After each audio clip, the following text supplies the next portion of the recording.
ඔයගොල්ලන්ට මතක ඇති ගිය සතියේ මම නතර කළා ගෙවීම පියවීම සම්බන්ධ PowerPoint එකකින් පස්සේ මම පාඩම කොටසක් පටන් ගත්තා රජයේ සුරකුප්පත් ආයෝජන සහ ප්‍රතිලාභ කියලා. මේක තමයි පටන් ගත්තා විතරයි just started. ඔයගොල්ලන්ට මම හිතන්නේ ඊටපොයට ගිය සතියේ ක්ලාස් එකේ මතක ඇති. අපි පටන් අපි ගිය සතියේ නතර කරේ ඔයගොල්ලන්ට ගිය සතියේ ඊට පස්සේ මතකයි මෙන්න මේ පාඩම අපි පටන් ගන්න ඕන දැන්. මොකද්ද? රජයේ සුරකුප්පත් ආයෝජන සහ එහි ප්‍රතිලාභ right. අපි මේකේ පොඩ්ඩක් පටන් ගන්න නමුත් බලන්න. මේකේ මේ පාඩමේ රජයේ සුරකුම්පත් ඒ කියන්නේ government securities අපි මේ ගැන මේක ඇතුළේ මේ පාඩම ඇතුළේ මේ විස්තර කතා කරනවා. ඒතර මේකේ ස්ට්‍රක්චර් එක සැලැස්ම තමයි මේ තියෙන්නේ. right note එක හැමෝලඟම තියෙනවා.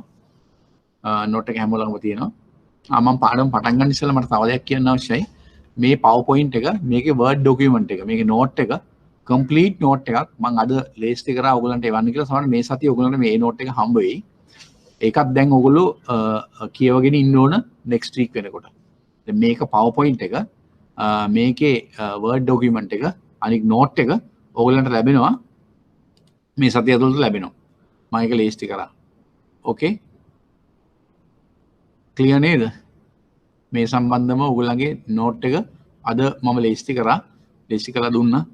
ඒක මේ සතිය ඔයගලන්ට හම්බෙයි. ඒකයි මේකයි දෙකම එකට තියාගෙන පාඩම් කරන්න ඕනේ. මේක PowerPoint එක ඒක note එක right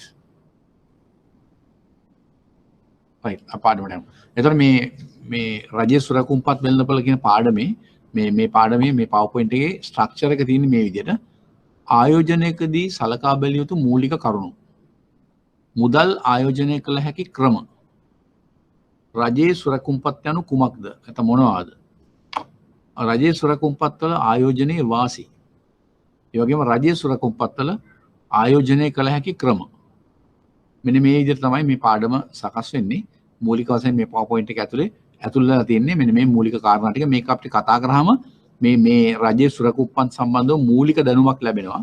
ඊට පස්සේ දීර්ඝව සවිස්තරාත්මකව ඔයගොල්ලන්ට මේ සතියේ එවන note එකේ ඉතුරු කියන්නේ අනිත් අවශේෂ විස්තර තියෙන ඔක්කොම කියව ගන්න. එතකොට මේ සම්බන්ධ ප්‍රශ්නයක් සාමාන්‍යයෙන් ප්‍රශ්න එනවා. එතකොට ඔයගොල්ලන් සාර්ථකව ඒ ප්‍රශ්න වලට මුහුණ දෙන්න පුළුවන්. මේක හරියට මේ PowerPoint එකයි ඒ note එකයි හරියට පාඩම් කරපුවාම. හරි නේද? right. මම කියව එක පැහැදිලිනේ. දැන් අපි කතා කරන රජයේ සුරකුම්පත් වෙළඳපොළ මම ඒක තමයි කිව්වේ. clear නේද? clearද? මම පොඩි then okay sure නිපුණි right okay පාඩමට යන්න right එතන මේක තමයි ඔයගොල්ලෝ පාඩමෙන් සැකස්ම right අපි ඉස්සරහට යමු ඒ කියන්නේ සුරකුම්පත් සම්බන්ධ මොනවාද ආයෝජනයේ සලකා බලන්න ඕන ආයෝජනය කළ හැකි ක්‍රම රජයේ සුරකුම්පත් කියන්නේ මොනවාද ඒවයි වාසි ඒවයි ආයෝජනය කළ හැකි ක්‍රම right අපි ඉස්සරහට යමු මෙන්න මුදල් ආයෝජනය කළ හැකි ක්‍රම මොනවාද මුදල් ආයෝජනය කරන්න පුළුවන් ක්‍රම මුදල් යොදවන්න පුළුවන් නැත්නම් ආයෝජනය කරන්න පුළුවන් ක්‍රම කොටස් වෙළඳපොළ ආයෝජනය කිරීම. ඒ කියන්නේ ෂෙයා මාකට් එක. ඒගොල්ලන්ට මතක ඇති මම මේ පාඨමාලා පටන් ගන්න උසල කොටස් වෙළඳපොළ පාඩමක් වෙනම කරා. Share market. ෂෙයා බ්‍රෝකර්ස්ලා කියන්නේ කවුද? කොටස් වෙළඳපොළ අනිකුත් සේවාවන් සපයන අය කවුද? ආදි වශයෙන් සුරකුම්පත්තා විනිමය කමිෂන් සභාව කියන්නේ මොකද්ද? කොළඹ කොටස් සෝමාරුව කියන්නේ මොකද්ද? ආදි වශයෙන් අපි කතා කරා. අන්න ඒක තමයි කියන්නේ. ඒතකොට මුදල් ආයෝජනය කරන්න පුළුවන් එක ක්‍රමයක් තමයි කොටස් වල නැත්නම් ෂෙයාර්ස් වල ආයෝජනය කිරීම. ඊළඟ ක්‍රමය බැංකුවක තැන්පත් කිරීම. ඔයගලන්ට මතක ඇති මම තැන්පත් ගැන පාඩමක් කරා. ඒ කියන්නේ බැංකුව නොවන මූල්‍ය ආයතන වල තියෙන තැන්පත් වර්ග මොනවද කියලා තමයි. නමුත් බැංකුව වලත් ගොඩක් වෙලාට ඒවා තියෙනවා. ඒ කියන්නේ විවිධ තැන්පත් වර්ග සාමාන්‍ය ඉතිරි කිරීම, ස්ථාවර තැන්පතු, පැවරීම හැකි තැන්පත් සාධික ආදී වශයෙන් විවිධ තැන්පත් වර්ග. ඒ කියන්නේ වැඩිහිටියන් වෙනුවෙන් ඌ ඉතිරි කිරීම ගිණුම්, ළමා ඉතිරි කිරීමේ ගිණුම්, ඒ වගේම සාමාන්‍ය ඉතිරි කිරීමේ ගිණුම් ආදී වශයෙන් ඉතිරි කිරීමේ ගිණුම් විශේෂයන් තියෙනවා. ඒ වගේම ස්ථාවර තැන්පතු කාලීන තැන්පතු අපි කිව්වා මුදල් සමාගම් වල නම් මාසයකට වැඩි මාස 60කට අඩු ඕනම කාලයකට තැන්පත් බාර ගන්න පුළුවන් මුදල් සමාගම් වලට කාලීන තැන්පතු හැටියට. අන්නේ ආදී ක්‍රීමත් එක්තරා ආයෝජන ක්‍රමයක්. ඊළඟට මූල්‍ය ආයතන එක කියන්නේ මුදල් සමාගම් වල. ඒ වගේ මූල්‍ය ආයතනයක තැන්පත් කිරීම තවත් ආයෝජන කිරීමේ ක්‍රමයක්. ඊළඟ රජයේ සුරකුම්පත් වල ආයෝජනය කිරීම. මේක තමයි අද ඔයගොල්ලන්ගේ පාඩම. ඒ නිසා මේ රජයේ සුරකුම්පත් වල ආයෝජනය කිරීමත් එක්තරා විදිහක ආයෝජන ක්‍රමයක්. ඒ කියන්නේ ඉන්වෙස්ට්මන්ට් මෙතඩ් එකක්. අපි බලමු මේ ගැන ඉස්සරහට ගිහිල්ලා. right? ඔය තමයි ආයෝජනය කරන ක්‍රම. ඊළඟට තියෙනවා මේකේ ඔබ ආයෝජනයේදී සැලකිය යුතු කරුණු. ඔයගොල්ලන්ට මේ ස්ක්‍රීන් එකේ මේ නෝට් එක පේනව නේද? පේනව නේද? ඔයගොල්ලන්ට පේනවද ඔක්කොටම? Yes, okay, right, fine. ආයෝජනයේදී සැලකා බැලිය යුතු කරුණු. ඉන්වෙස්ට්මන්ට් ඩිසිෂන් එකක් ගන්න ඉස්සෙල්ලා කොතනක ආයෝජනය කරත් කොටස් වෙළඳපොලේ වෙන්න පුළුවන්, බැංකුවක වෙන්න පුළුවන්, වෙනත් මූල්‍ය ආයතනයක කොහේ මේ ආයෝජනය කරත් ඒ වගේ අවස්ථාවක සැලකිලිමත් වෙන්න ඕන කාරණා කීපයක් තියෙනවා. ප්‍රධාන වශයෙන්. අන්න ඒක තමයි අපි බලන්න යන්නේ මොනවද කියලා. ආයෝජන සැලකිලිමත් වූ කරුණු බලමු මොනවද කියලා. ආයෝජනයේදී සැලකිය යුතු මූලික කරුණු. මෙන්න මේ මූලික කරුණු තුන අනිවාර්යෙන් ඔයගොල්ලෝ විශේෂයෙන්ම ධාරණය කරගන්න අවශ්‍යයි. මොනවාද මේ මූලික කරුණු තුන කියන එක.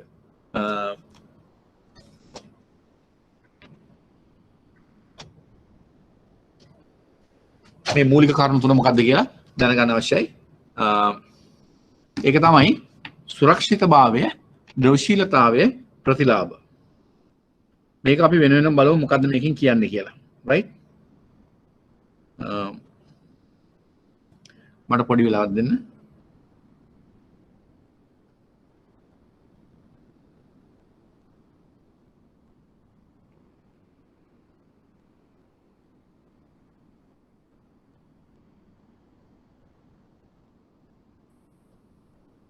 අපි දැන් කතා කරමින් ඉන්නේ ආයෝජනයේදී සැලකිය යුතු මූලික කරුණු.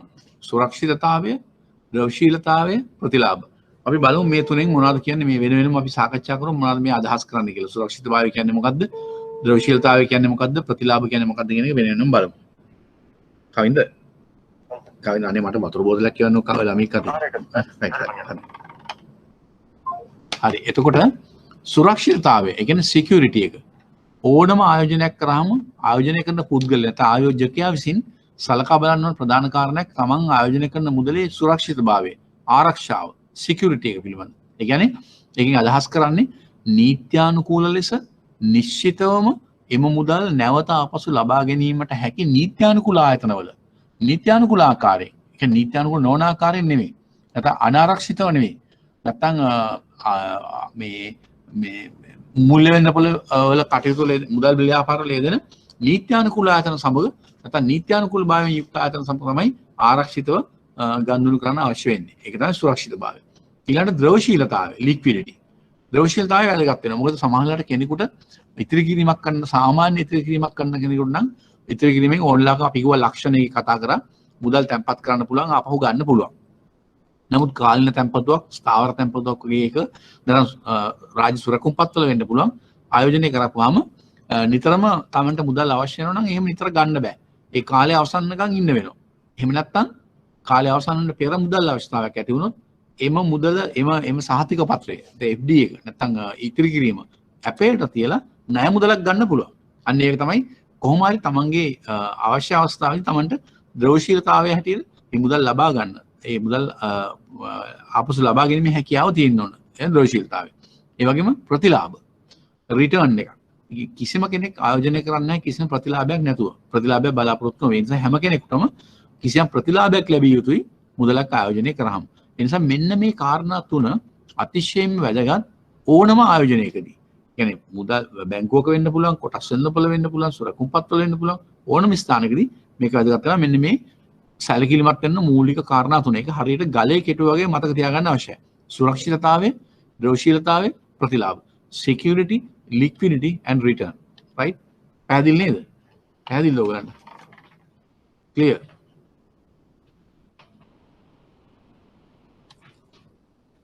අර රෙස්පොන්ස් ගන්න කවුරුද? Clear නේද?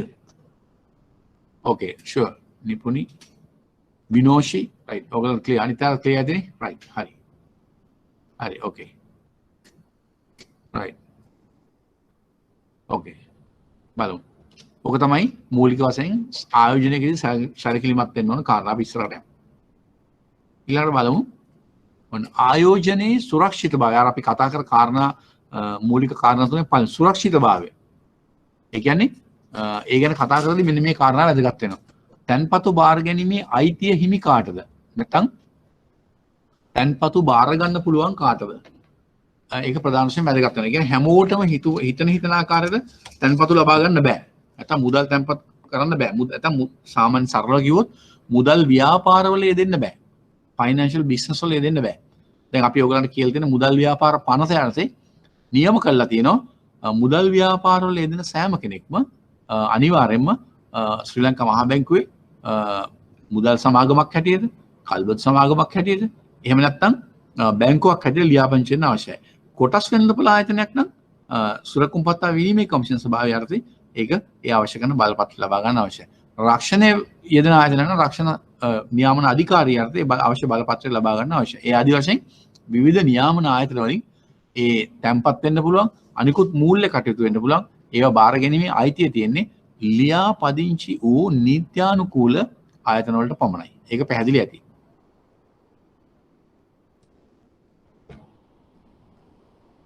එතකොට මොනවද මේ ලියාපදිංචි වෙලා තියෙන නීත්‍යානුකූල ආයතන මොනවද?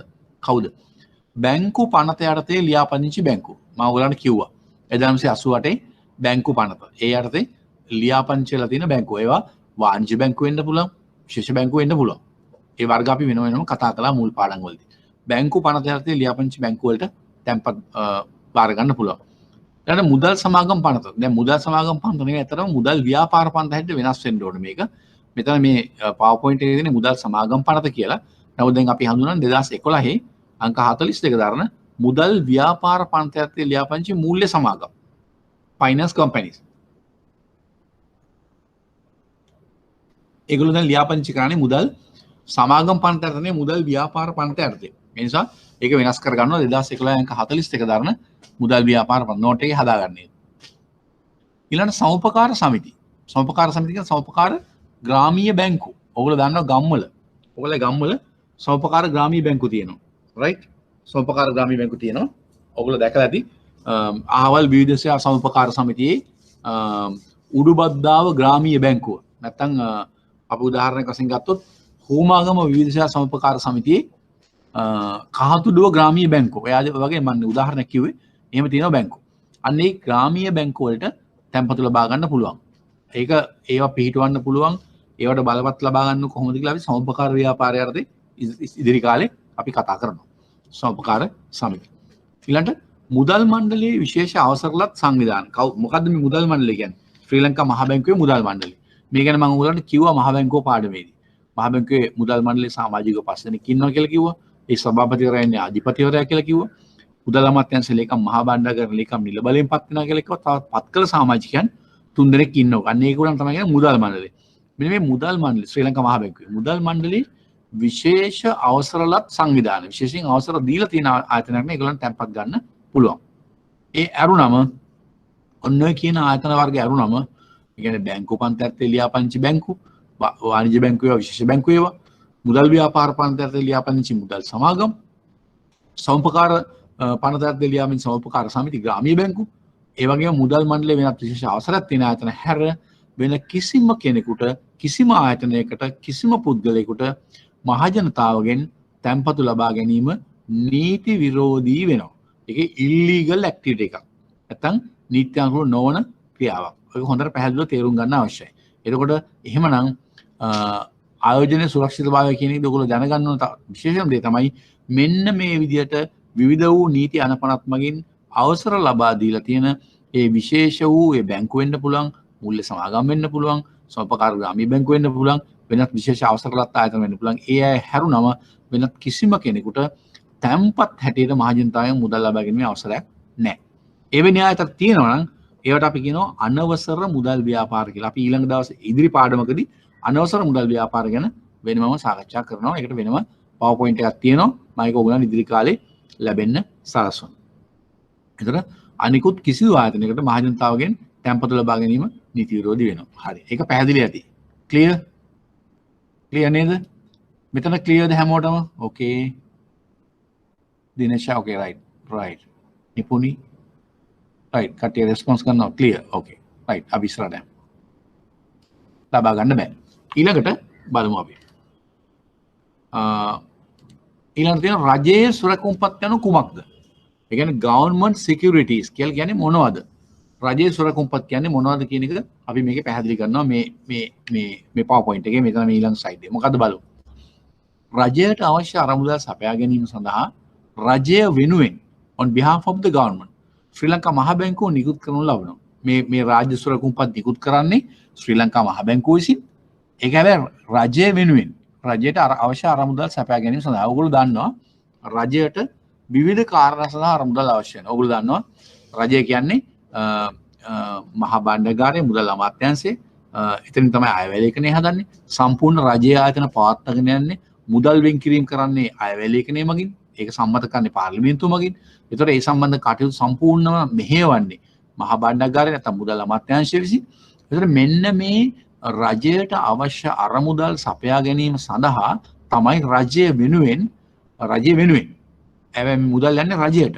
ඒ කාර්ය කරන්නේ අරමුදල් රැස් කිරීමේ කාර්ය කරන්නේ ශ්‍රී ලංකා මහ බැංකුව. ඒක පැහැදිලි ඇති.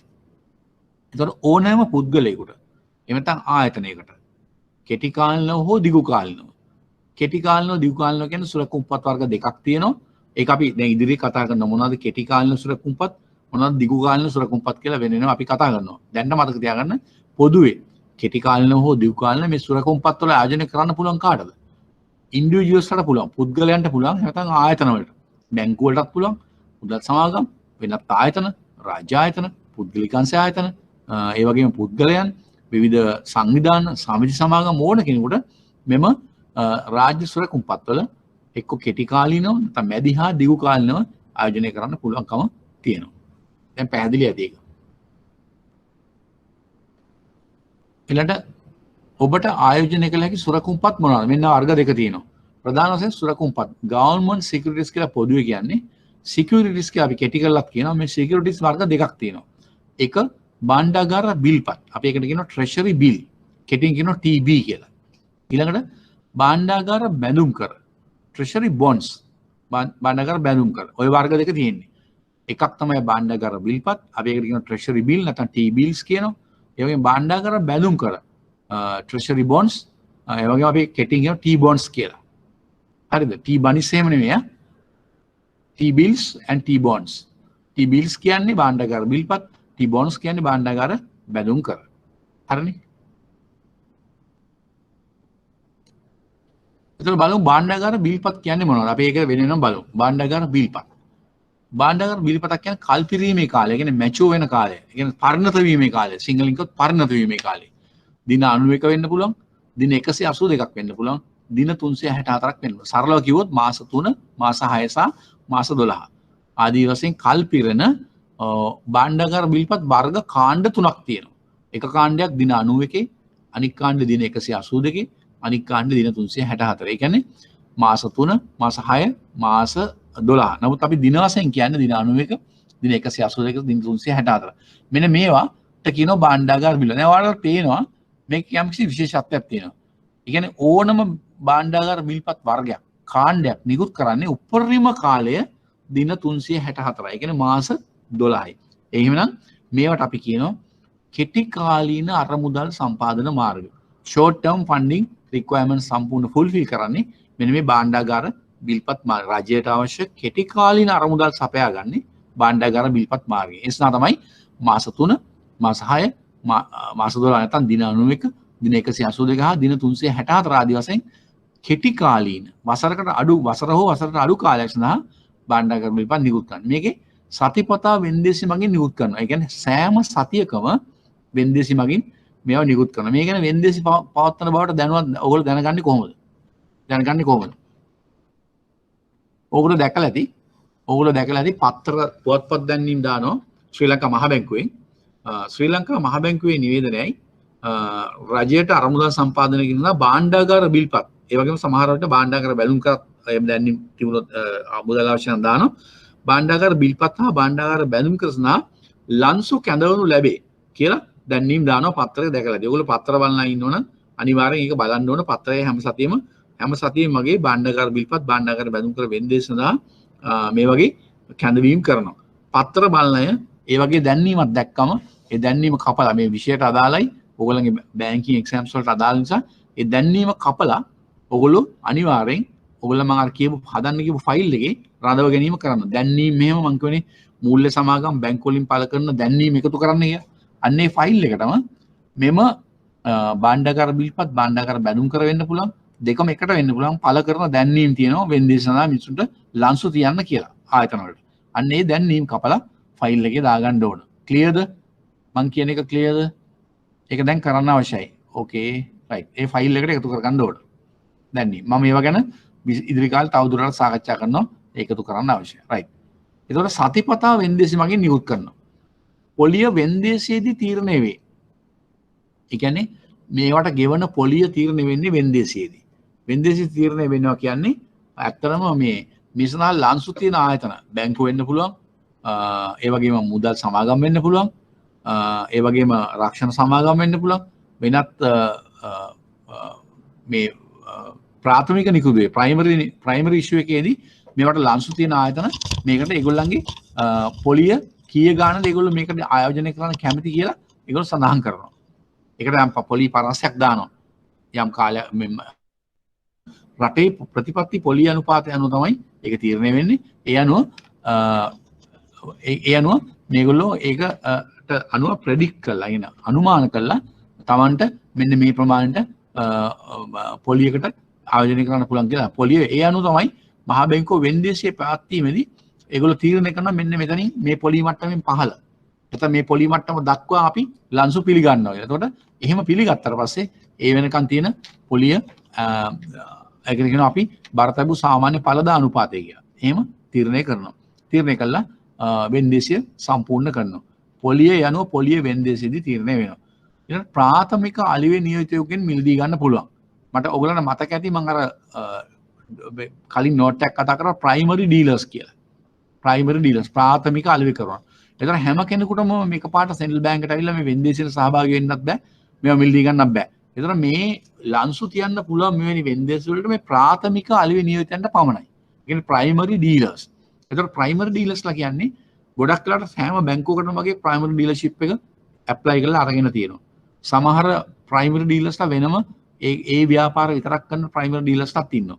එතකොට මේ අයට තමයි මේ ලන්සු තියන්න පුළුවන්. ඒගොල්ලෝ මේ බල්ක් තොග වශයෙන් මිලදී ගත්තා පස්සේ ඒ වගේ ගන්න ප්‍රාථමික අලිවේ කරුවෙකුගෙන් තමයි සාමාන්‍ය මහ ජනතාවට මේ භාණ්ඩාගාර බිල්පත් භාණ්ඩාගාර බැඳුම් කර මිලදී ගන්න පුළුවන් වෙන්නේ. ඊළඟට ආරම්භයේදීම පොලිය ගෙවනවා. මොකද මේ ආරම්භයේදීම පොලිය ගෙවනවා කියන්නේ? ඒක ඔයගොල්ලෝ ටිකක් පැහැදිලි කරන්න අවශ්‍යයි. ආරම්භයේදීම පොලිය ගෙවනවා. ඒ කියන්නේ උදාහරණයක් වශයෙන් භාණ්ඩාගාර රුපියල් 100ක භාණ්ඩාගාර බිල්පතක් අපි හිතමු ටිකක් සරල කරලා මේ කියන්නේ. ඉතාලම සරල කරලා මීට වඩා මේ ක්‍රමවේදය ටිකක් සංකීර්ණයි. නමුත් අපි ඔයගලන් සරල කරලා මේක තේරුම් ගන්න පැහැදිලි කරනවා නම් රුපියල් 100ක භාණ්ඩාගාර බිල්පතක් මේ සතිපතා වෙන්දේසියේදී අපි හිතමු මාස 12ක රුපියල් 100ක භාණ්ඩාගාර බිල්පතක් සඳහා පොලිය තීරණය වෙනවා වෙන්දේසියේදී 9%ක්. අපි හිතමු එහෙම 9%ක්. එතකොට දැන් අපි පැහැදිලි වසරක නැත්නම් මාස 12ක කාලයකින් කල්පිරන රුපියල් 100ක භාණ්ඩාගාර බිල්පතක් සඳහා පොලිය වාර්ෂිකව. එතකොට ආයෝජනය කරන පුද්ගලයා ආයෝජකයා රුපියල් 91ක් පමණයි. ඒ කියන්නේ පොලිය අඩු කරලා නැත්නම් ඒක ඩිස්කවුන්ට් කරලා ඊළඟට වට්ටමක් යටතේ කියන්නේ ඒක ඩිස්කවුන්ට් කරලා මූලික වශයෙන් ඒ ආයෝජකයා ආයෝජනය කරන්න ඕන රුපියල් 91ක් පමණයි. නමුත් භාණ්ඩාගාර බිල්පතේ මුණත වටිනාකම වෙන්නේ රුපියල් 100යි. එතකොට මෙයා ඒ රුපියල් 100 ඒ කියන්නේ රුපියල් 100 තමයි මුණත වටිනාකම යොදවන මුදල රුපියල් 91යි රුපියල් 9ක වට්ටමක් නැත්නම් ඒ පොලි ප්‍රමාණය ආරම්භයේදීම උපයගෙන තියෙනවා. ඒගොල්ලන්ගේ මුණත වටිනාකම කල්පිරීමේදී මේ භාණ්ඩාගාර බිල්පත රුපියල් 100යි කියලා සඳහන් කරලා දෙනවා. එතකොට ඒක අපි කියනවා ආරම්භයේදීම පොලිය උපයාගත්තා වගේ. නමුත් පොලිය හම්බෙන්නේ අවසානයේ. එහෙම ඒක තමයි කන්සෙප්ට් එක. ඒතර වට්ටමක් කරලා නිකුත් කරනවා කියන ඔය වගේ ඩිස්කවුන්ට් කරලා තමයි නිකුත් කරන්නේ. මේ ටික ක්ලියර්ද? මේක ක්ලියර්ද?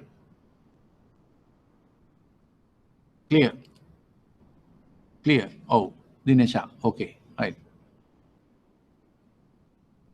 දිහාන්. ඕකේ. සිහාරා. රයිට්. සිනාරා. රයිට්. ඕකේ.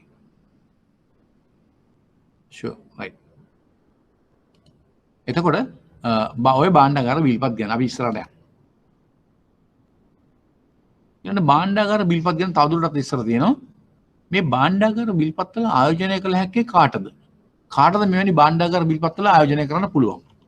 ඒක අපි දැන ගැනීම අවශ්‍යයි. වැදගත් වෙනවා මේ ටික. පුද්ගලයන්, ඒ කියන්නේ ඉන්ඩිවිජුවල්ස්. දැන් ඔයගොල්ලෝ අපි වගේ පුද්ගලයන්ට මේ භාණ්ඩාගාර බිල්පත්වල ආයෝජනය කරන්න පුළුවන්. ඒ වගේම සමාගම්. සමාගම් කියන්නේ පුද්ගලික සමාගම් වෙන්න පුළුවන්, පොදු සමාගම් වෙන්න පුළුවන්, රජයේ සමාගම් වෙන්න පුළුවන්. නැත්නම් පුද්ගලිකයන් සමාගම් වෙන්න පුළුවන්. කොහොම වුණත් ඕන සමාගමකට තමන්ගේ සල්ලි තියෙනවා නම් මුදල් වැඩිපුර තියෙනවා මෙවැනි තැන්වල භාණ්ඩාගාර බිල්පත්වල ආයෝජනය කරන රක්ෂණ සමාගම්. ඔයගොල්ලෝ රක්ෂණ පාඩම කළානිම. රක්ෂණ පාඩම මම යම් තරමක් දුරට පැහැදිලි කරා. ඒක මුදල් රක්ෂණ සමාගම් වල ලැබුණා මේ මුදල් විශාල ප්‍රමාණයක් මාසිකව එකතු වෙනවා රක්ෂණ සමාගම් වල. එතකොට මේගොල්ලෝ මේ මුදල් යොදන්නේ ගොඩක් වෙලාට මොනවයිද? ඒගොල්ලන්ගේ නියාමකයන් නැත්නම් රක්ෂණ නියාමන කමිෂන් සභාව නියම කරලා තියෙනවා මේවෙන් යම් කිසි 100% ප්‍රමාණයක් අනිවාර්යෙන් භාණ්ඩාගාර බිල්පත් භාණ්ඩාගාර බැඳුම් කරගෙන රජයේ සුරකුම් පත්වල මෙන්න මෙච්චර ප්‍රමාණයක් යෙදවිය යුතුමයි කියලා. එතකොට අනිවාර්යෙන් ඒගොල්ලෝ අර මුදල් යොදවන්නේ මෙවැනි භාණ්ඩාගාර බිල්පත් භාණ්ඩාගාර බැඳුම් කර ආදී රජයේ සුරකුම් පත්වල වෙන රක්ෂණ සමාගම් වලට පුළුවන්. විවිධ අරමුදල්. මම ඔයගොල්ලන්ට මතකයිද මුලින් කිව්වා සේවක අර්ථසාධක අරමුදල. සේවක බාරකාර අරමුදල අපි පාඩම් ඉස්සරහට කතා කරනවා. ඒක. විවිධ විශ්‍රාම අරමුදල්. රාජ්‍යාංශ වේවා, පෞද්ගලිකාංශ වේවා.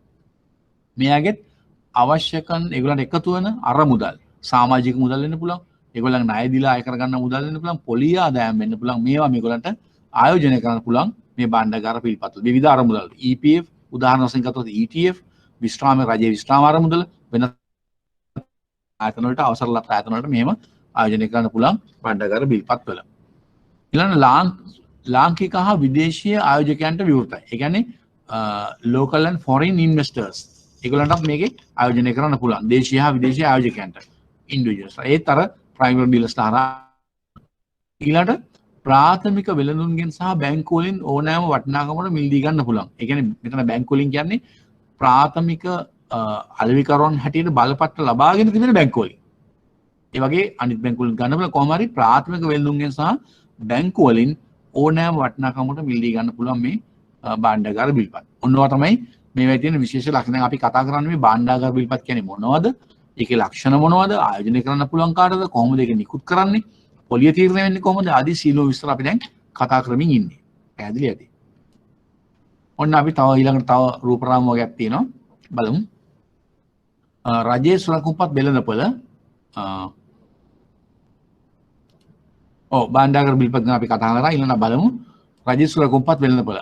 පොදුවේ භාණ්ඩාගාර බිල්පත් ඇතුළු භාණ්ඩාගාර බැඳුම් කර පොදුවේ රජයේ සුරකුම්පත් වෙළඳපොළේ සැකැස්ම සංයුතිය කොහොමද කියලා බලමු.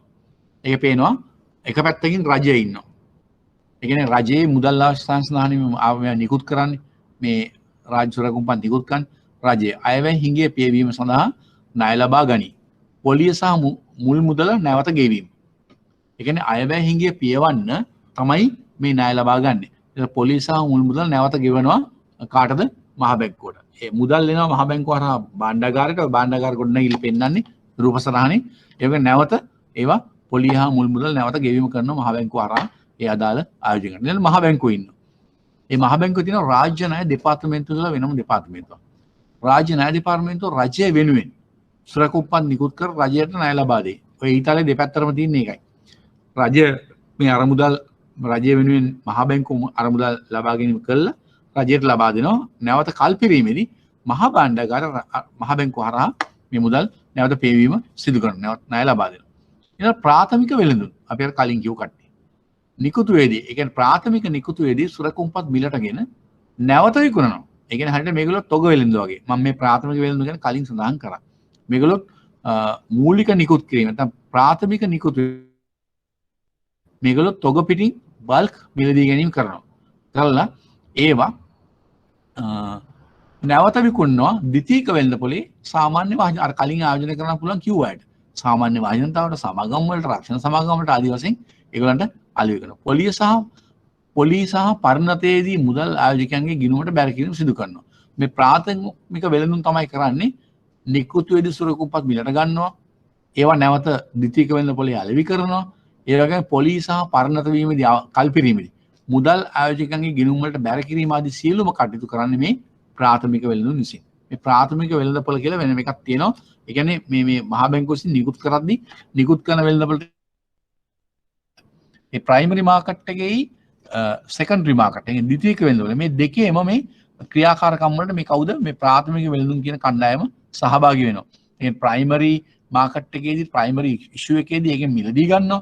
ඒකෙන් සෙකන්ඩරි මාකට් එකේ ද්විතීයික වෙළඳපොලේ ඒවා අලෙවි කිරීම සම්බන්ධ මිනිසුන්ට සමාගම් වලට බැංකු වලට ආයතන වලට අලෙවි කිරීමට සම්බන්ධ. මේගොල්ලෝ තමයි මේ අතරමැදින් ඉඳගෙන මේ දෙපැත්ත සම්බන්ධ කරන්නේ. කවුද? මේ පැත්තෙන් ශ්‍රී ලංකා මහ බැංකුවත් සහ රජයත් අනිත් පැත්තෙන් ආයෝජකයන්. ඒ කියන්නේ සමාගම් වෙන්න පුළුවන්, පුද්ගලයන් වෙන්න පුළුවන්, බැංකු වෙන්න පුළුවන්.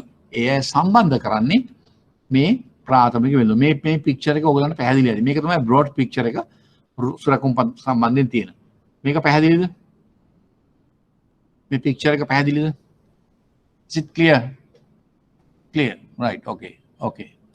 ඕක තමයි වෙළඳපොලේ මූලික සැකැස්ම. Right. මෙන්න තියෙන අර වගේ දැන්වීම. මම කිව්ව පත්‍ර දැන්වීම දානවා කියලා. බිල්පත් නිකුත් කිරීම. ශ්‍රී ලංකා ප්‍රජාතාන්ත්‍රික සමාජවාදී ජනරජය බණ්ඩාගාර බිල්පත් නිකුත් කිරීම. මේක පරණ එකක් මේ තියෙන්නේ මගේ ළඟ. මේ කාලේ හදන කාලේ 2009 මාර්තු 11 වෙනි දින රුපියල් දශලක්ෂ 7000ක. කියන්නේ දශලක්ෂයක් කියන්නේ මිලියන 7000ක වටිනා බණ්ඩාගාර බිල්පත් නැවත නිකුත් කිරීමේ වෙන්දේසිය. ඔය විස්තර කියව ගන්න මට ඔක්කොම මෙතන කියවන්න අවශ්‍ය නැහැ. කියවන්න වෙලාවකුත් නැහැ. ඔයගොල්ලෝ මේ දැන්වීමක් එකතු කරගන්න. පත්තරවල යන අලුත් දැන්වීම් ඒවා එකක් අරගෙන එකතු කරගන්න. හරිද? right. මේ තියෙන බණ්ඩාගාර බිල්පත් කලින් ක්‍රමයට නිකුත් කරමු සහතික පත්‍ර. දැන් මෙහෙම සහතික පත්‍ර නිකුත් කරන්නේ නැහැ. ඒක අපි වෙනම කතා කරනවා අර scriptless security settlement system එකේ. ඒ කියන්නේ ලේඛන රහිත සුරකුම්පත් නිර්ලේඛන සුරකුම්පත් පියවීමේ ක්‍රමය කියලා අපි කතා කරා මතක ඇති. අන්න ඒක තමයි මෙතනට අදාළ වෙන්නේ. දැන් මේ වගේ දැන්ට මේ වගේ බණ්ඩාගාර බිල්පත් නිකුත් කරන්නේ නැහැ. නිකුත් කරාට මේ සහතික නිකුත් කරන්න ඒවා සිස්ටම් එකේ ඔක්කොම සඳහන් වෙන්නේ. මේ තියෙන්නේ ඒ සම්බන්ධතාව විස්තරය. එතන බණ්ඩාගාර බැඳුම් කර. දැන් මේ බණ්ඩාගාර බිල්පත් ගැන කතා කරපු ටික ක්ලියර්ද? ওই ටික තමයි බණ්ඩාගාර බිල්පත් ගැන කියන්න තියෙන්නේ. ක්ලියර්. ඔක්කොම ක්ලියර් රයිට් ඕකේ. ඊළඟට බණ්ඩාගාර බිල්පත්. ඊළඟ කොටස බණ්ඩාගාර බිල්පත්. ඒ කියන්නේ එක කොටසක් බණ්ඩාගාර බිල්පත් ඊළඟ බණ්ඩාගාර බැඳුම් කර. treasury bonds. ඒ කියන්නේ T bonds. මේකත් රජය වෙනුවෙන් මහ බැංකුව නිකුත් කරන්නේ. රයිට්? රජය වෙනුවෙන් තමයි මේක නිකුත් කරන්නේ. රජය ආපසු ගෙවීම සහතික කරනවා. මේවා ආපහු ගෙවීම සහතික කරනවා රජය. ඊළඟට නිර්ලේඛන උපකරණයක්. ඒ කියන්නේ නිර්ලේඛන කියන්නේ මම අර කලින් කිව්වා වගේ ලේඛනගතව නෙවෙයි තියෙන්නේ නිර්ලේඛන. ඒ කියන්නේ scriptless securities කියලා තමයි කියන්නේ නිර්ලේඛන උපකරණයක්. එතකොට මේ systems වල මේක සඳහන් කරනවා system report එකක් තමයි සිස්ටම් ක්‍රියේටර් ලෙටර් එකක් තමයි ආයෝජකයාට එන්නේ මෙහෙම මුදලක් ආයෝජනය කරා මෙන්න මෙච්චරයි ඔබේ ආයෝජනය කර මුදල මෙන්න වටිනාකම කියලා එනවා. අතන මේක නිර්ලේඛන උපකරණයක්. ආයෝජකයන්ගේ විස්තර මධ්‍යම තැන්පතු ක්‍රමයේ සඳහන් වේ. Central Depository System. මේක නම් මම කලින් සඳහන් කරා මතක ඇති. මධ්‍යම තැන්පතු ක්‍රමය. අර කොටස් වෙනවල පාඩමේදීත් මම කතා කරා මේකේ මේ හරහා තමයි සම්පූර්ණ මේ මධ්‍යගත තැන්පතු ක්‍රමය ඇතුළේ තමයි මේවයි ආයෝජකයන්ගේ විස්තර ආයෝජනය කරන ප්‍රමාණය ඒවා නැවත විකිණුනම ඒ පැවරුම් ගෙවීම් පියවීම් සඳහන් වෙන සීලම දේවල් වෙන්නේ මේ මධ්‍යම තැන්පතු ක්‍රමය තුල. ඒ නිසා මේ ආයෝජකයන්ගේ සීලම විස්තර මේ මධ්‍යම තැන්පතු ක්‍රමය Central Depository System මධ්‍යම තැන්පතු ක්‍රමේ සඳහන් වෙනවා. බණ්ඩාගාර බැඳුම් කරවල කාලය පරිණත කාලය සාමාන්‍යයෙන් පරිණත කාලය වසර 2යි වසර 37 අතර කාලවල නිකුත් කරනවා. ඒ කියන්නේ වසර 2 වසර 3 4 ඒ වගේම 5 6 ආදී වශයෙන් වසර උපරිම 30 දක්වා බණ්ඩාගාර බැඳුම් කර නිකුත් කරන්න පුළුවන්. අවශ්‍ය වූට වෙන්දේසි මගින් නිකුත් කරනවා. ඒ කියන්නේ මේ අර වගේම දැන්වීමක් පළ කරලා ලන්සු තියන්න කියලා වෙන්දේසි වලදී නිකුත් කරනවා. ප්‍රාථමික අලෙවිකරුවන් පමණයි මේකටත් ලන්සු ඉදිරිපත් කරන්නේ. අර බණ්ඩාගාර බිල්පත් වලට වගේම හැමෝටම ලන්සු ඉදිරිපත් කරන්න බෑ. එන බණ්ඩාගාර බිල්පත් පරිදිම දේශීය හා විදේශීය ආයෝජකයන්ට විවෘතයි. මේකෙත් දේශීය ආයෝජකයන්ට වගේම විදේශීය ආයෝජකයන්ට විවෘතයි. නමුත් මතක තියාගන්න ඕනේ දේශීය ආයෝජකයන්ට වගේ නෙමෙයි විදේශීය ආයෝජකයන්ට මේ නිකුත් කිරීමකදී නිකුතුවකදී උපරිම 10% දක්වා පමණ නිකුත් කරන්න. ඊට වඩා වැඩි ප්‍රමාණයක් ඒගොල්ලන්ට නිකුත් කරන්නේ නැහැ.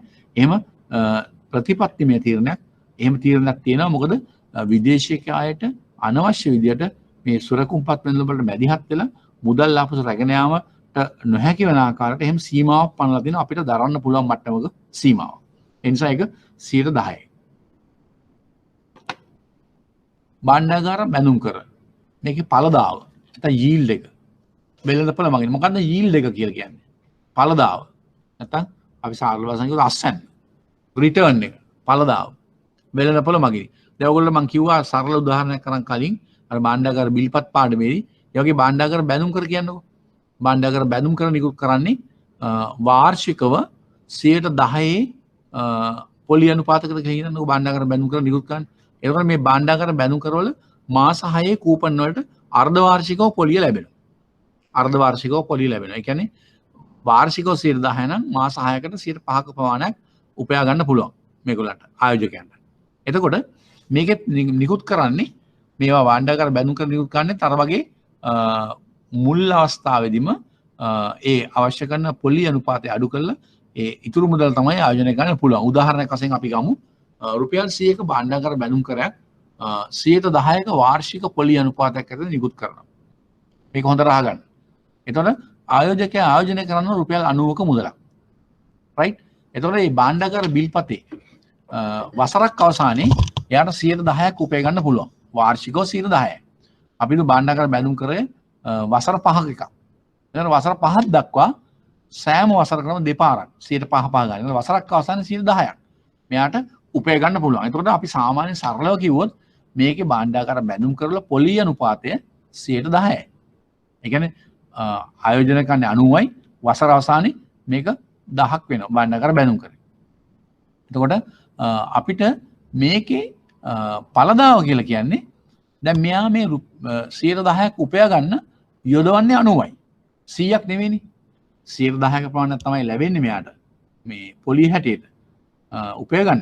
නමුත් මේ 10 උපය ගන්න මෙයා යොදවන්නේ 90යි. එහෙමනම් 90ක් යොදවනකොට 10 නම් ලැබෙන්නේ 100ට කීයද? එතකොට අනිවාර්යෙන් පළදාවේ ප්‍රමාණය මේ පොලිය ප්‍රමාණයට වඩා මොකද වෙන්නේ? අඩු වෙනවද? වැඩි වෙනවද? ගණන් හදලා බලන්න. 90ට 10 නම් 100ට.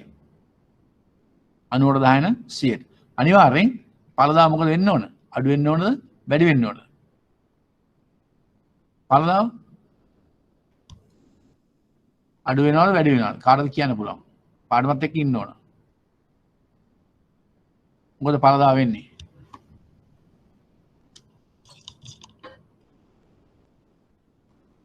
not clear.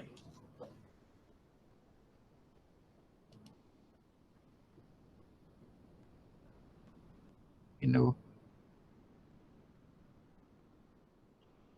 මේක ඉතාම සරලයි.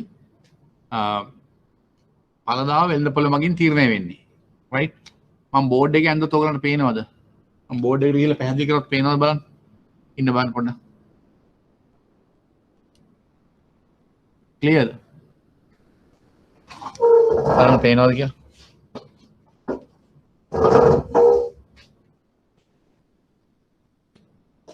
දැන් 10%යි පොලි අනුපාතය. ක්ලියර්ද ඔයගලන්ට?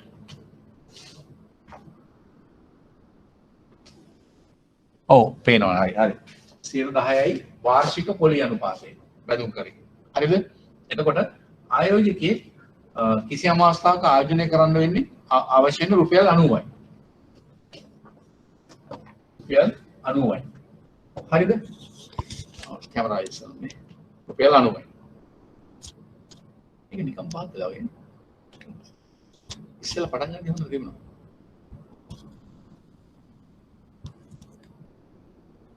හරි. දැන් බලා ගන්නකෝ. එතකොට ආයෝජනය කරන 90යි. වසරක් අවසානයේ එයාට 10ක් උපය ගන්න පුළුවන්. දැන් අපි බැලු බැලමට පොලි අනුපාතය 10% කියලා පේනවා. එනකොට මේ පොලිය නමුත් පළදාව කියලා කියන්නේ මේක වෙනම බලන්න ඕනේ. ඒ කියන්නේ මෙයා 10ක් උපය ගන්නේ 90ක් ආයෝජනය කරලා.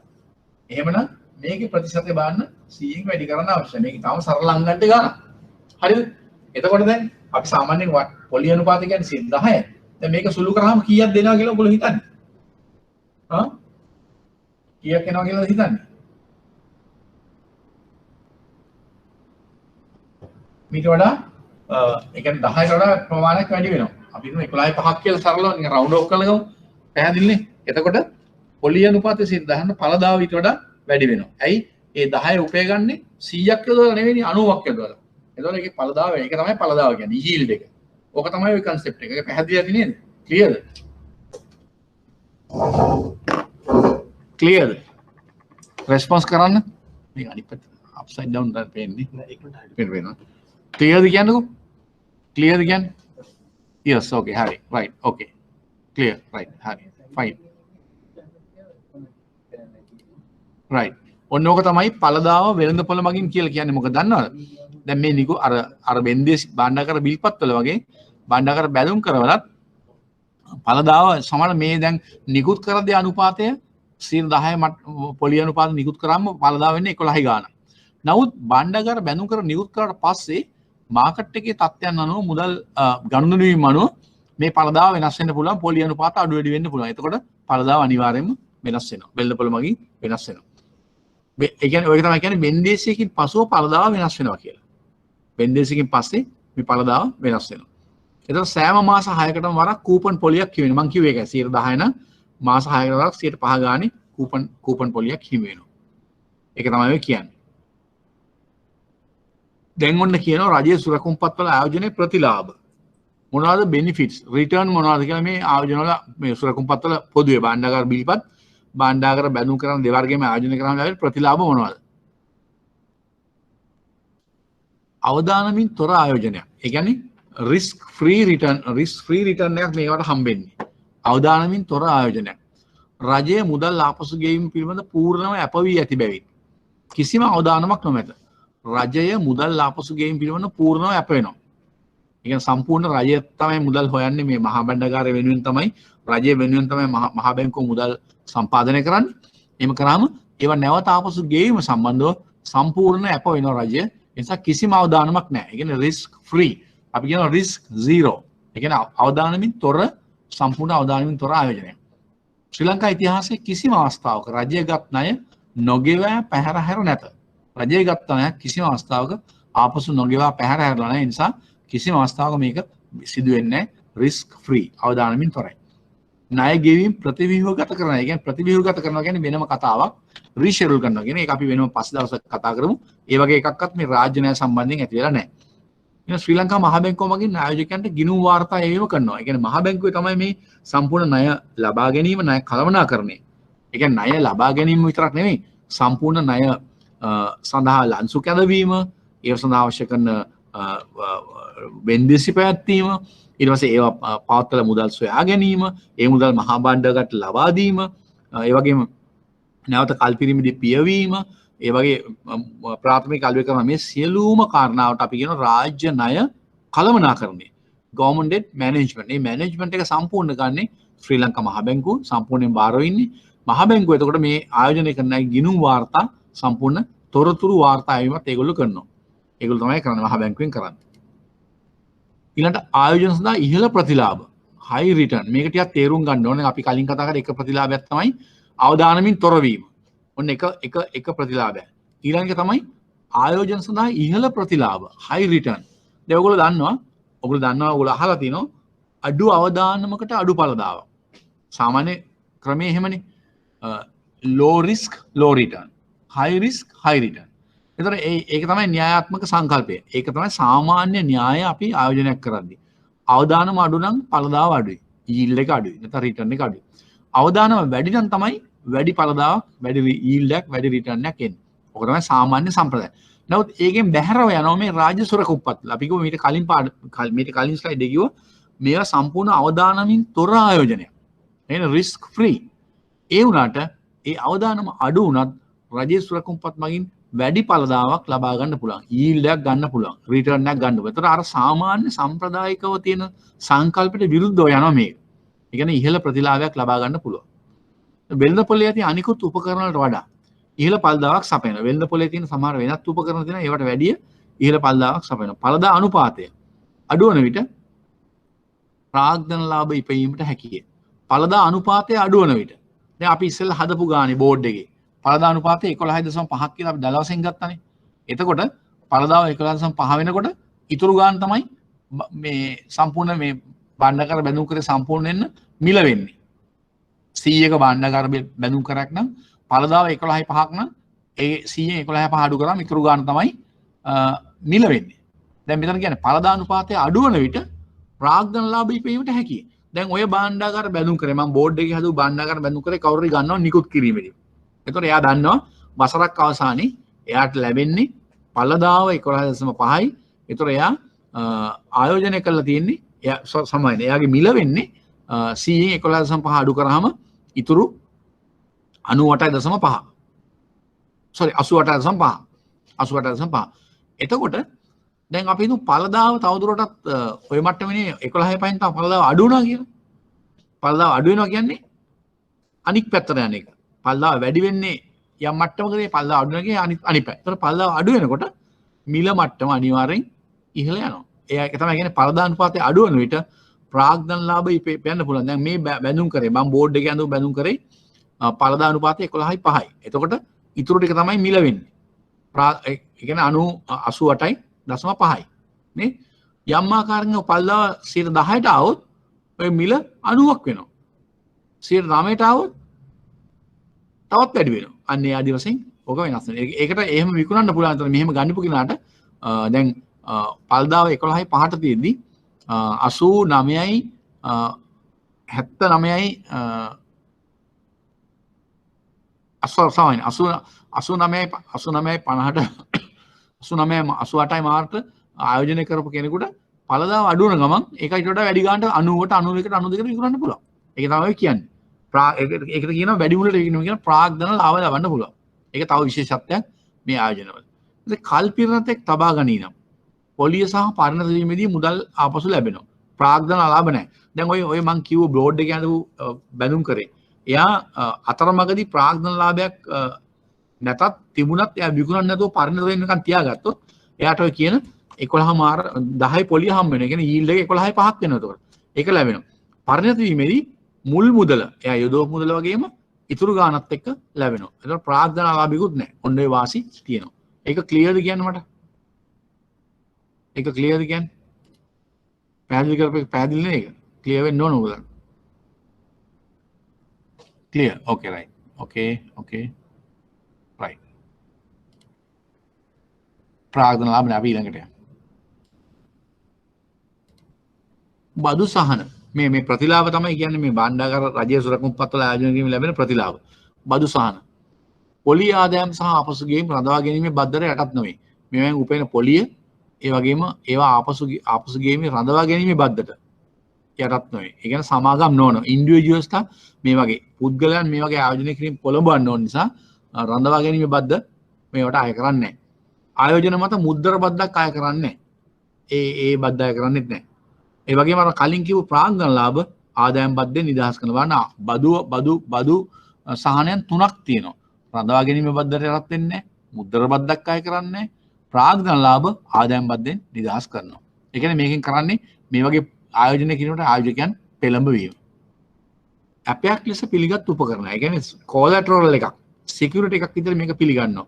භාණ්ඩාගාර බැඳුම් කරයක් ඒ ඩොකියුමන්ට් එකක් තියෙන ඕන වෙලාවක මූල්‍ය ආයතන වලින් ණය ලබා ගන්න පුළුවන් ආයෝජකයන් විසින් සුරකුමක් ලෙස යොදා ගන්නවා. මේක අපිට රුපියල් 100ක භාණ්ඩාගාර බැඳුම් කරක් තියෙන කෙනෙකුට ඕනම වෙලාවක මේක බැංකුවක තැන්පත් කරලා බැංකුවකට දීලා 90ක් දක්වා රුපියල් 90ක් දක්වා ණය මුදලක් ගන්න පුළුවන්. ඒක තමයි කියන්නේ. රජය විසින් මුදල් ආපසු ගෙවීම සහතික වේදී බැවින් ණය දෙන්නාට කිසිම අවදානමක් නැහැ. ණය දෙන අයට මේ කොලැටරල් එක තියාගෙන දෙන්න පුළුවන් කිසිම අවදානමක් නැහැ. මොකද එයාට මේක කාලය අවසානයේ ඩිස්කවුන්ට් කරලා සල්ලි ගන්න පුළුවන් අර මනුස්සයා නොගෙවුවා. පැවරීමේ හැකියාව සහ ද්‍රවශීලතාවය. transferable and liquidity. right? මොකද්ද බලමු මේකෙන් කියන්නේ. මෙම බිල්පත් සහ බැඳුම් කර ඒ භාණ්ඩාගාර බිල්පත් භාණ්ඩාගාර බැඳුම් කර ද්විතීය වෙළඳපොලේ වට්ටම් කරන්න පුළුවන්. ඒ කියන්නේ secondary market එකේ වට්ටම් කරන්න පුළුවන්. මේ මං කිව්වේ අර ප්‍රාථමික වෙළඳුන් primary auction එකේදී අරන් ද්විතීයික වෙළඳපොලේ අලෙවි කරන එක තමයි ද්විතීයික වෙළඳපොල. ඒකේ වට්ටම් කරන්න පුළුවන්. මේ සඳහා ප්‍රාථමික වෙළඳුන්ගේ සහාය නිරන්තරයෙන් විවෘතයි. ඔය කියන primary dealers මේ ද්විතීයික වෙළඳපොලේ මේ වට්ටම් කිරීම සඳහා සහභාගී වෙනවා. පැවරීමේ ක්‍රියාවලිය ඉතා පහසුයි. මේක ලොකු සංකීර්ණ ක්‍රියාවලියක් නෙවෙයි. ආයෝජකයන්ට අවශ්‍ය වැදගත් මූල්‍ය වෙළඳපොළ තොරතුරු ලබා දෙමින් ඔවුන් දැනුවත් කිරීමට ප්‍රාථමික වෙළඳුන් කැප වී සිටිනවා. මම ওই පැරග්‍රාෆ් එක ඇතුලේ තියෙනවා ප්‍රාථමික වෙළඳුන් කරන ක්‍රියාකාරකම් කීපයක්. අපි දැන් දන්නවා ප්‍රාථමික වෙළඳුන් කියන්නේ කවුද කියලා.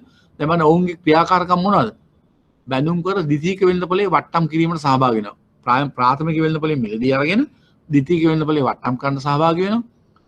එතකොට මේක පවරන ක්‍රියාවලිය ඉතාම සරලයි පහසුයි. ඊළඟට ආයෝජකයන්ට අවශ්‍ය වැදගත් මූල්‍ය වෙළඳපොළ තොරතුරු ලබා දෙනවා. ඒ වගේ වුන් දැනුවත් කරනවා. ඒ ස්නාව ප්‍රාථමික වෙළඳුම් වැඩ කරනවා. ඔන්නවා තමයි ඒගොල්ලන්ගේ කාර්යභාරය.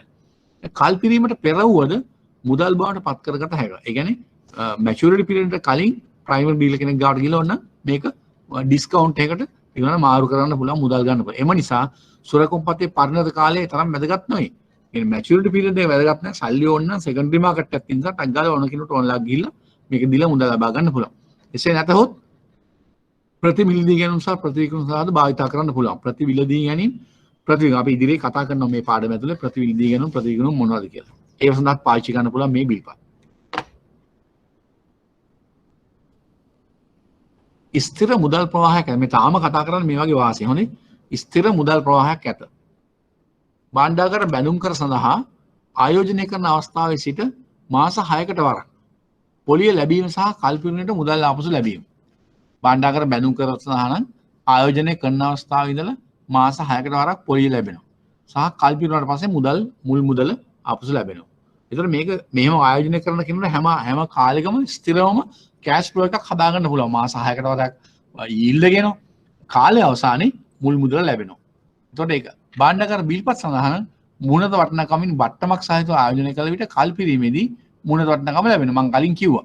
100ට රුපියල් 100ක භාණ්ඩාගාර බිල්පතකට වට්ටම් කරාම ආයෝජනය කරන්න 90 නම් ඒක කල්පිරීමේදී රුපියල් 100ක් ලැබෙනවා. ඒ වගේ. දැන් විචක්ෂණශීලීව විවිධ කාල පරාසයන් යටතේ විවිධ සුරකුම්පත් කළමනාකරණය කිරීම තුළින් නිරන්තර මුදල් ප්‍රවාහයක් ලබා ගැනීමේ අවස්ථාව ඇත. ඒ කියන්නේ කෑෂ් ෆ්ලෝ එක හරියට මැනේජ් කරන්න පුළුවන් ඕන ආයතනයක විචක්ෂණශීල ප්‍රූඩන්ට් විදියට විවිධ කාල පරාසයන්. ඒ කියන්නේ අවුරුද්දකට අඩු කාලයන් වලට දාන්න පුළුවන් කෙටි කාලීන මුදල් අවශ්‍යයන් සඳහා අවශ්‍ය තියෙන ආයතන වලට ඒතර කල්පිරනවා. ඒ වගේම මැදි හා දිගු කාලීනව කල්පිරන භාණ්ඩාගාර බැඳුම් කර ආයෝජනය කරන්න පුළුවන්. ඒ අතර සෑම මාස 6කට වරක්ම පර්මනන්ට් කෑෂ් ෆ්ලෝ එකක් යීල්ඩ් එකක් එනවා. ඒ වගේම කාලය අවසානයේ මුල් මුදලත් එක්ක සම්පූර්ණ මුදල හම්බ වෙනවා. එතකොට මේවට මේ අනුව ස්ථිර මුදල් ප්‍රවාහයක් කෑෂ් ඉන්ෆ්ලෝ එකක් ඕන ආයතනයකට හදා ගන්න පුළුවන්. ඒක තමයි මේ කියන්නේ. ප්‍රයෝජන. ඔන්න තියෙනවා ප්‍රතිමිලදී ගැනීම හා ප්‍රතිවිකුණු. මේ ගැන වෙනම අපි පැහැදිලි කිරීමකුත් තියෙනවා. මේක අපි බලමු මොකද්ද මේ රීපෝ රිවර්ස් රීපෝ අපි කියන්නේ. රීපෝ ප්‍රතිමිලදී ගැනීම රිවර්ස් රීපෝ කියන්නේ ප්‍රතිවිකුණු. බලමු මොකද්ද මේ ප්‍රතිමිලදී ගැනීම ප්‍රතිවිකුණු කියන්නේ. මෙතන මේ වෙනකම් පැහැදිලිද ඔයගලන්ට? up to now clear. up to now ඔක්කොම clear. right sure right okay. අනුමතය. right. බලමු ප්‍රතිමිලදී ගැනීම හා ප්‍රතිවිකුණු. ප්‍රතිමිලදී ගැනීම. සුරකොම්පත් දරන්නා විසින් කවුරුද සුරකොම්පත් අතේ තියෙන කෙනා. දැන් මේ අපේ කතාව නෝන සුරකොම්පතක් මිලදීලා ගත්ත කෙනා. අපි හිතමු ආයෝජකයා කියලා දරන්නා විසින් එම සුරකොම්පත් යම්කිසි නිශ්චිත දිනයකදී එකඟ වූ මිලකට ආපසු මිලදී ගැනීමේ ගිවිසුම මත ආයෝජකයාට විකිණීම. දැන් උදාහරණයක් වශයෙන් A කියන පුද්ගලයා ගාව රුපියල් 100ක භාණ්ඩාගාර බිල්පතක් තියෙනවා. හරිද? භාණ්ඩාගාර බිල්පත මාස 12කින් කියන අවුරුද්දකින් කල්පිරන. එයා තව කෙනෙකුට තවත් මුදල් ආයෝජනය කරන්න කැමති කෙනෙකුට මේක ලබා දෙනවා නැවත මිලදී ගැනීමේ පොරොන්දුව පිට. ගිවිසුම මත ආයෝජකයාට විකිණීම සිදු කරනවා. කාල පරාසය 1 දිනකට සිට මාස 12ක් දක්වා. ඒ කියන්නේ මේක උපරිම මාස 12ක් දක්වා. ඒ කියන්නේ කෙටි කාලෙල තමයි මේ රීපෝ රිවර්ස් රීපෝ ට්‍රාන්සැක්ෂන්ස් වෙන්නේ. වසරකට අඩු කාලයක් සඳහා. එතකොට විශේෂයෙන්ම මුදල් අතර තියෙන ප්‍රයිමරි ඩීලර්ස්ලා වෙනත් ආයතන වෙනත් මුදල් සමාගම් වෙන්න පුළුවන්. වෙනත් ආයතන වෙන්න පුළුවන්. රක්ෂණ ආයතන වෙන්න පුළුවන්. මේ වගේ ප්‍රතිමිලදී ගැනීම ප්‍රතිවිකුණුම් වලට සහභාගී වෙනවා. ඒගොල්ලන්ට කෙටි කාලීන මුදල් අවස්ථාවක් තියෙනවා. අර වගේ ආයෝජනය කරන කැමති අය ඉන්නවනම් ඒගොල්ලන්ගෙන් නැවත කිසියම් නිශ්චිත මිලකට මිලදී ගැනීම පොරොන්දුව මත බිල් පත්‍ර ඒගොල්ලන්ට දීලා මුදල් ලබා ගන්න පුළුවන්. ඒක තමයි ප්‍රතිමිලදී ගැනීම. ප්‍රතිවිකුණුම්. ප්‍රතිවිකුණුම් කියන්නේ එකම කාසිය දෙපැත්ත. ප්‍රතිමිලදී ගැනීමකදී අනිත් එක්කෙනා කරන්නේ ප්‍රතිවිකුණුමක් වෙන්න පුළුවන්. මෙයා නැවත මිලදී ගැනීම ඒක ප්‍රතිවිකුණුම් බවට පත් වෙනවා. ඒක තමයි සුරකොම්පත් නිශ්චිත දිනයකදී නිශ්චිත මිලකට ආපසු විකිණීමේ ගිවිසුමේ අර්ථයේ මිලදී ගැනීම. දැන් ඔය මිලදී ගැනීමකදී මුදල් ආයෝජනය කරන කෙනාගේ පැත්තෙන් ප්‍රතිවිකුණුමක් ඒක. එයා නැවත ආපහු මිලදී ගන්නවා. අර එයා නැවත ආයෝජනය කරනවා. ඒක තමයි. ඉතින් ඊටා පුලුල් සහ ද්‍රෝශීල වෙළඳපළක් තියෙනවා මේ සඳහා. ප්‍රතිමිලදී ගැනීම අපි රූපසරහන් මගින් පැහැදිලි කරනවා ඉස්සරහට බලමු. ඔය තියෙන ප්‍රතිමිලදී ගැනීමේ ගිවිසුම. ඔය ගිවිසුම රූපසරහනින් පැහැදිලි කරනවා. agreement to sell and buy back the security. ඒ කියන්නේ ප්‍රතිමිලදී ඒ කියන්නේ ඇග්‍රීමන්ට් එකක් ඇති කරගන්න ඇග්‍රීමන්ට් එකක් ඇති කරාම විකුණනවා buy back a security. නැවත මිලදී ගැනීමේ පදනම මත. දැන් මේ ආයෝජකයා ඉන්නවා මේ පැත්තේ. ආයෝජකයා කියලා සඳහන් කරලා බෑග් එකක් අතේ තියාගෙන බෑග් එක බිම තියලා වාඩිලා ඉන්නවා. අනිත් පැත්තේ ඉන්නවා ප්‍රාථමික වෙලෙන්දා. primary dealer. මේ ඉන්නේ මෙතන කණ්ණාඩි දාලා රතු ටයි එකක් දාලා ඉන්නේ ප්‍රාථමික වෙලෙන්දා. අනිත් පැත්තේ කොළ පාට රහුරු කල්සමක් ඇඳලා මේ කෝට් එකක් ඇඳලා ඉන්නේ මෙයා ආයෝජකයා. මේ දෙන්න මුණට මුණ ගහලා කතා කරනවා. ඒ කතාවෙන් පස්සේ මේ යම් නිශ්චිත දිනක් වැලියු ඩේට් එකක් කියලා මෙතන තියෙනවා. සෙල් සිකියුරිටි. කවුද සිකියුරිටි විකුණන්නේ? ප්‍රාථමික වෙලෙන්ද තමන්ගේ ළඟ තියෙන සිකියුරිටි. සුරකුම්පත් විකුණනවා මේ පුද්ගලයා. එතකොට මේ සුරකුම්පත් ටික මේ පැත්තට මාරු වෙනවා. මේ ඉතාලි දාලා තියෙන. ඒ වගේම මේ කොළ පාට බෑග් එකේ තියෙන මුදල් ටික මේ ආයෝජනය කරන පුද්ගලයා මුදල් ටික ඒ සල්ලි ටික යනවා ප්‍රාථමික වෙලෙන්ද අතට.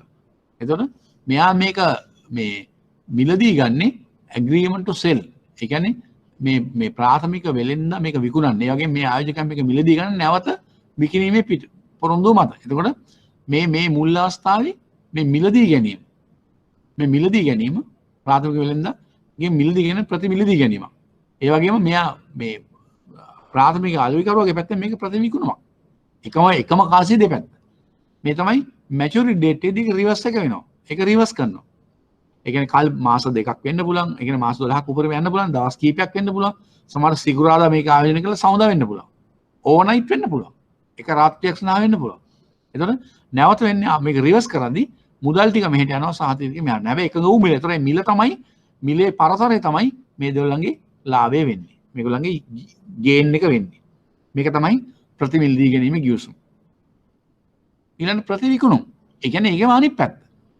agreement to buy and sell back a security. මෙතනත් ඉන්නේ ආයෝජකයා මේ පැත්තේ ඉන්නවා. ප්‍රාථමික වෙලෙන්ද මෙතන ඉන්නවා. එතකොට මෙයාගේ බෑග් එක තියන් ඉන්නවා මෙදින්. value date එකේදී මෙයාගේ ළඟ තියෙන certificates ටික මේ පැත්තට යනවා. සල්ලි ටික මෙහාට එනවා. ආපහු sell back security. security එක ආපහු විකුණද්දී maturity date එකේදී එදා මාස දෙකක් වෙන්න පුළුවන්, දවස් කීපයක් වෙන්න පුළුවන්. ආපහු security එක මේ පැත්තට එනවා. සල්ලි මෙහෙට යනවා. අරකිම අනික් පැත්ත. ප්‍රතිවිකුණුම්. repo, reverse repo. මේක clearද? Repo, reverse repo. Clear? Okay, right. Dinesh, right. Samir, right. Okay. Clear. Okay, repo, reverse repo, right.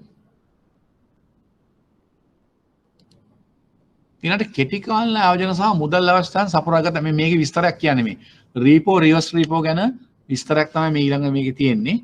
කෙටි කාලීන ආයෝජන සහ මුදල් අවස්ථාන් සපුරාගත හැකි වීම. කියන්නේ short term funding requirement fulfill කරන්න පුළුවන් මේ ක්‍රමයේදී හරහා. ඒ කියන්නේ repo, reverse repo හරහා. එක අතකින් සහතික පත්‍ර සුරකුම්පත් අතේ තියෙන ආයෝජකයා වෙන්න පුළුවන්. එයාට මුදල් අවශ්‍යයි. සුරකුම්පත් අතේ තියෙනවා. එයා ඒක නැවත මිලදී ගැනීම පොරොන්දු පිට තව කෙනෙකුට දීලා සල්ලි ගන්නවා. නැවත ඒ කාලය සම්පූර්ණ වෙනකොට සුරකුම්පත් ටික ගන්නවා ආපහු සල්ලි දීලා. ඒතර එයාගේ අවස්ථාව ඉෂ්ට වෙනවා. ඒ වගේම අර ආයෝජනය කරන පුද්ගලයා ආයෝජන අවස්ථාවත් ඉෂ්ට වෙනවා.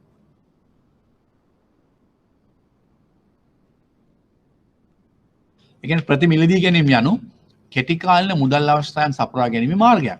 එහිදී සුරකුම්පත් දරන්න දැන් ඉස්සර රූපසරණ තිබ්බේ සුරකුම්පත් දරන්නා විසින් එම සුරකුම්පත් යම්කිසි නිශ්චිත දිනයකදී එකඟ වූ මිලකට ආපසු මිලදී ගැනීමේ ගිවිසුම මත ආයෝජකයාට විකිණීම සිදු කරනවා. සුරකුම්පත් දරන්න විසින් එම සුරකුම්පත් යම් නිකිසි නිශ්චිත දිනයකදී එකඟ වූ මිලක අපි කතා කර තමයි මේ තියෙන්නේ. ආපසු මිලදී ගැනීමේ ගිවිසුම මත ආයෝජකයාට විකුණනවා. ඒ ප්‍රතිවිකුණුම් යනු කෙටි කාලීන ණය ලබා දීමේ ක්‍රමයක්. ඒකෙම අනික් පැත්ත. මේ සුරකුම්පත නිශ්චිත දිනයකදී නිශ්චිත මිලකට ආපසු විකිණීමේ ගිවිසුම අර්ථයේ මිලදී ගැනීම සිදු කරේ. ওই ප්‍රයෝජන සිද්ධ වෙනවා. මම හිතන්නේ ඕගොල්ලන්ට පැහැදිලිද? ඊළඟට තියෙනවා ප්‍රාථමික අලෙවිකරු ක්‍රමය. primary dealer system. දැන් ඔගෙන අපි කලිනුත් කතා කරා ප්‍රාථමික අලෙවිකරු කියන්නේ කවුද? ඔවුන්ගේ කාර්යභාරයන් මොනවද? ඔවුන් සහභාගී වෙන්නේ මොන දේවල් වලටද?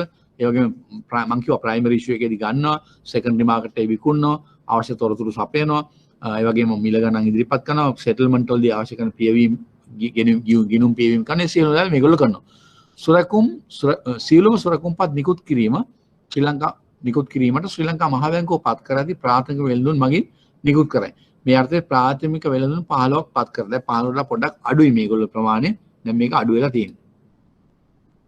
වැඩි විස්තර ඕන නම් මෙන්න මේ ප්ලේස් එකෙන් ගන්න පුළුවන් ඔයගලන්ට. මේක තමයි අපි දාලා තියෙන්නේ.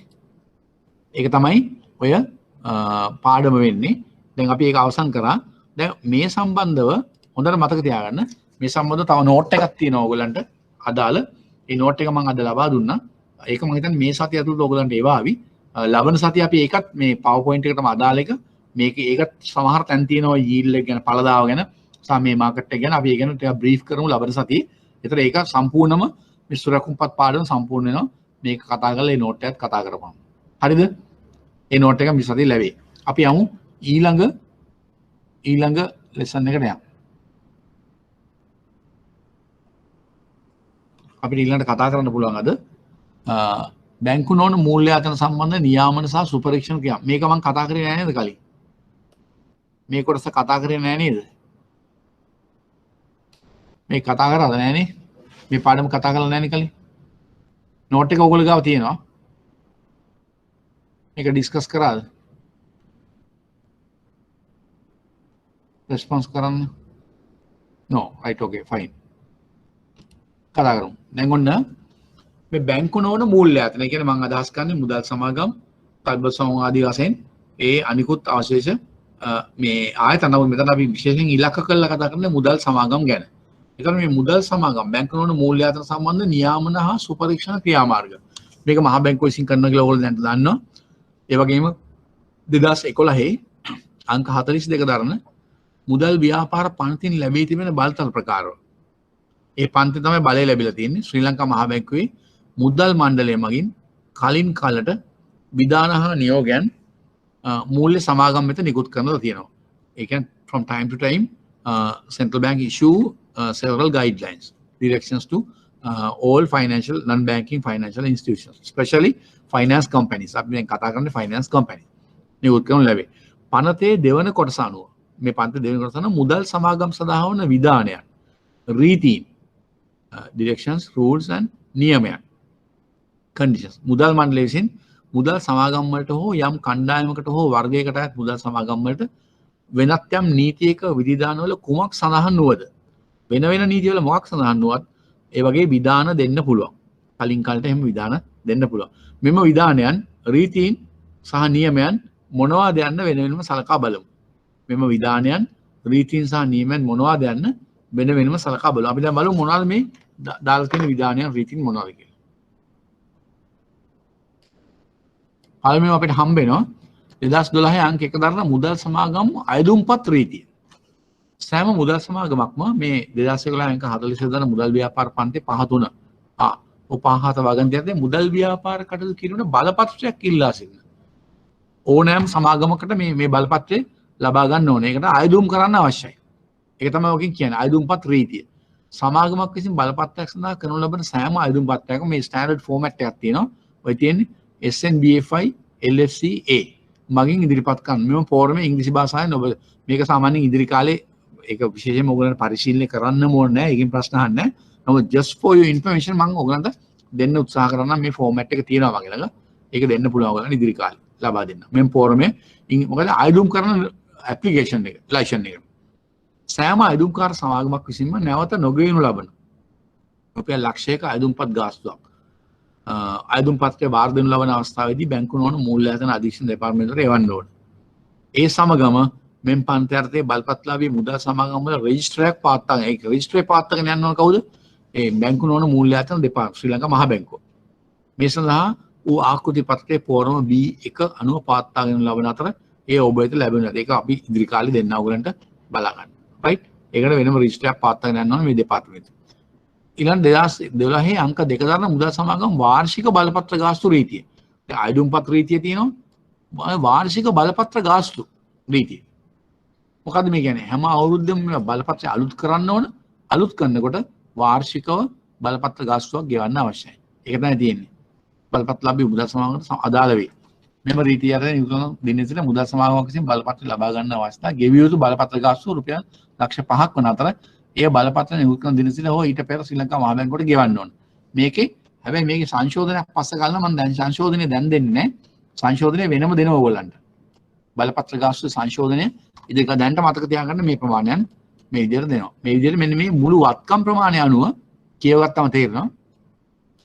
වාර්ෂික බලපත්‍ර ගාස්තුව වෙනස් වෙන. ඒ කියන්නේ මුදල් සමාගමේ වත්කම් රුපියල් බිලියන 1ට හෝ ඊට අඩු නම් වාර්ෂික බලපත්‍ර ගාස්තුව රුපියල් ලක්ෂ 3යි. බිලියන 1යි බිලියන 5 දක්වා නම් ලක්ෂ 5යි. බිලියන 5ට වැඩි බිලියන 10ට වඩා 7,50,000යි. බිලියන 10ට වැඩි නම් 1 මිලියන්. මේ ගණන් වෙනස් වීම වුණා. මං ඉදිරි කාලේ ඒවා වෙනම ලබා දෙනවා. එච්චරයි ඒක තියෙන්නේ. ඊළඟ එක 2003 අංක 1 දරන මුදල් සමාගම් ප්‍රාග්ධන අරමුදල් විධානය. දැන් ඔයගොල්ලන්ට ප්‍රශ්නයක් එන්න ඕන. දැන් අපි ඩිරෙක්ෂන්ස් දෙකක් කතා කරා. එතන මේවා ලබා දෙන 2011 අංක 42 දරන මුදල් ව්‍යාපාර පන්තියක් තමයි මේවා නිකුත් කරන්නේ. රීති වෙන්න පුළුවන්, විධාන වෙන්න පුළුවන්, බලපත්‍ර කොන්දේසි හැම එකම. එතන මෙතන මේක 2003 උනේ කොහොමද? 2003 අංක 1 දරන මුදල් සමාගම් ප්‍රාග්ධන අරමුදල් මේ විධානය නිකුත් කළ තියෙන්නේ මේ මුදල් ව්‍යාපාර පනවන්නත් කලින් 2003 අපි මේ කතා කරන්නේ 2011 අංක 42 දරන මුදල් ව්‍යාපාර පන්තියට නිකුත් කරනවාද විධාන හා රීතීන් ගැන. ඒ ගැන මොකද ඔයගොල්ලෝ හිතන්නේ? මොකද කියන්නේ ඔයගොල්ලෝ? ඇයි එහෙම වෙන්නේ? What is the reason behind this? අපි කතා කරන්නේ 2011 අංක 42 දරන මුදල් ව්‍යාපාර පන්තින් ලැබිච්ච බලතල ප්‍රකාරව වැඩ කරනවා කියලා. නමුත් පරණ විධානයක් තියෙනවා මෙතන. කොහොමද එහෙම වෙන්නේ?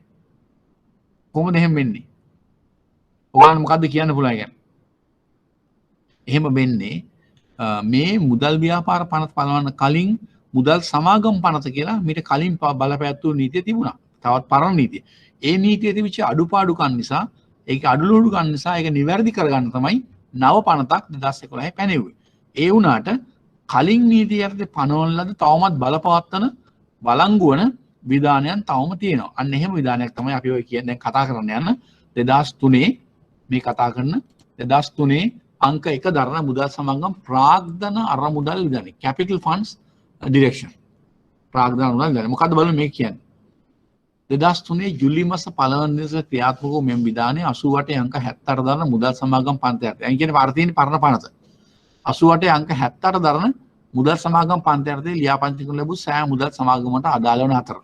එම විධානය නව පනත යටතේ ලියාපදිංචි කරන ලැබූ සෑම මුදල් සමාගමකටම අදාළ වන අතර. කියන්නේ අලුත් පන්ති කියන්නේ 2011 අංක 42.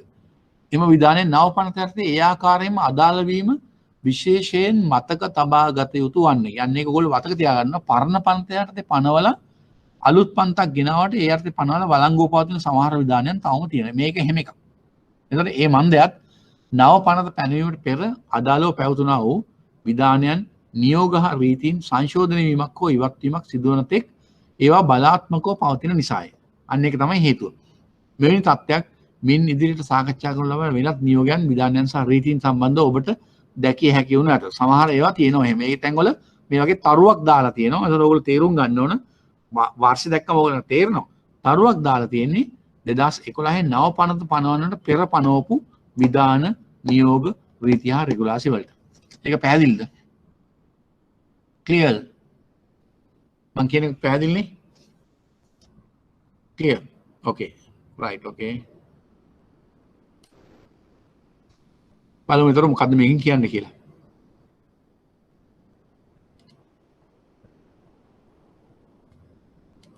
සෑම මුදල් සමාගමක්ම එහි මුළු තැන්පතු වක්කීම් ප්‍රමාණය සෑම මුදල් සමාගමක එහි මුළු තැන්පතු වක්කීම් ප්‍රමාණය 10%කට වඩා අඩු නොවන ප්‍රමාණයකට ප්‍රාග්ධන අරමුදල් සෑම අවස්ථාවකම පවත්වාගෙන යන්න ඕන. ඒ කියන්නේ සෑම මුදල් සමාගමකම එහි මුළු තැන්පතු වගකීම්. දැන් අපි දන්නවා මුදල් සමාගම් වලට තැන්පතු ලබා ගන්න පුළුවන්. රයිට්? මුදල් සමාගම් වලට තැන්පතු ලබා ගන්න පුළුවන්. අපි දන්නවා ඕනම විශේෂයෙන් බැංකු වල මුදල් සමාගම් වල වගේම ඕනම ආයතනක බැලන්ස් ෂීට් එක ශේෂපත්‍රයක් තියෙනවානේ. මේ ශේෂපත්‍රේ මේ ජනතාවගෙන් ලබා ගන්න තැන්පතු මුදල් වල වටිනාකම එකතු මුළු තැන්පතු වටිනාකම හැඳින්වෙන්නේ වගකීමක් හැටියට. මොකද තැන්පතු මුදල් නැවත ඉල්ලුවම ආපසු ලබා දෙන්න අවශ්‍යයි. අපි හිතමු උදාහරණයක් වශයෙන් කිසියම් මුදල් සමාගම අපි මුදල් සමාගමනේ කතා කරන්නේ මුදල් සමාගමක මුළු තැන්පතු වගකීම් ප්‍රමාණය මිලියන අපි මිලියන 5000ක් වෙනවා. හරිද? මිලියන 5000ක්.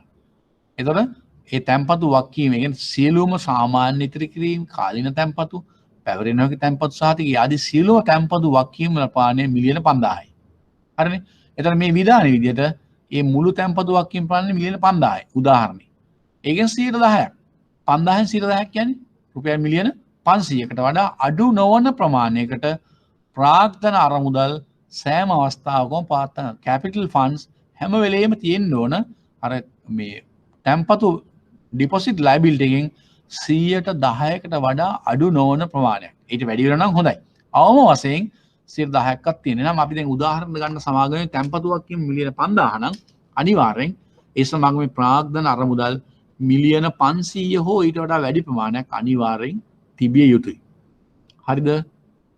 ඒක ක්ලියර්ද? ඒක ක්ලියර්ද කියන්නේ? මම කියපු අදහස ක්ලියර්? ක්ලියර්? රෙස්පොන්ස් කරන්න කවුරු හරි? ක්ලියර්?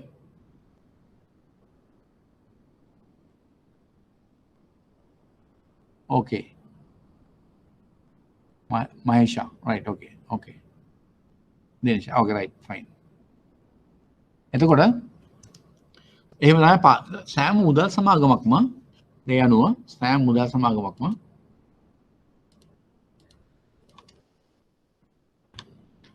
එහි මුළු හරි සෑම මුදල් සමාගමක්ම සංචිත අරමුදලක් පවත්වාගෙන යා යුතු අතර සංචිත අරමුදලක් පවත්වාගෙන යන්න ඕන. ඒ කියන්නේ රිසර්ව් ෆන්ඩ් එකක් පවත්වාගෙන යන්න ඕන.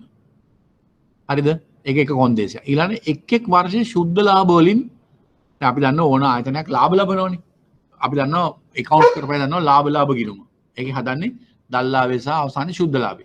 ඒකට එක් වර්ෂයේ සුද්ධ ලාභ වලින් බදු ඒ කියන්නේ tax බොල් හා අඩමාන ණය සම්බන්ධයෙන් නිසි ප්‍රතිපාදනයක් කළ පසු දැන් ඔය කොන්දේසි ඉෂ්ට වෙන්න ඕන.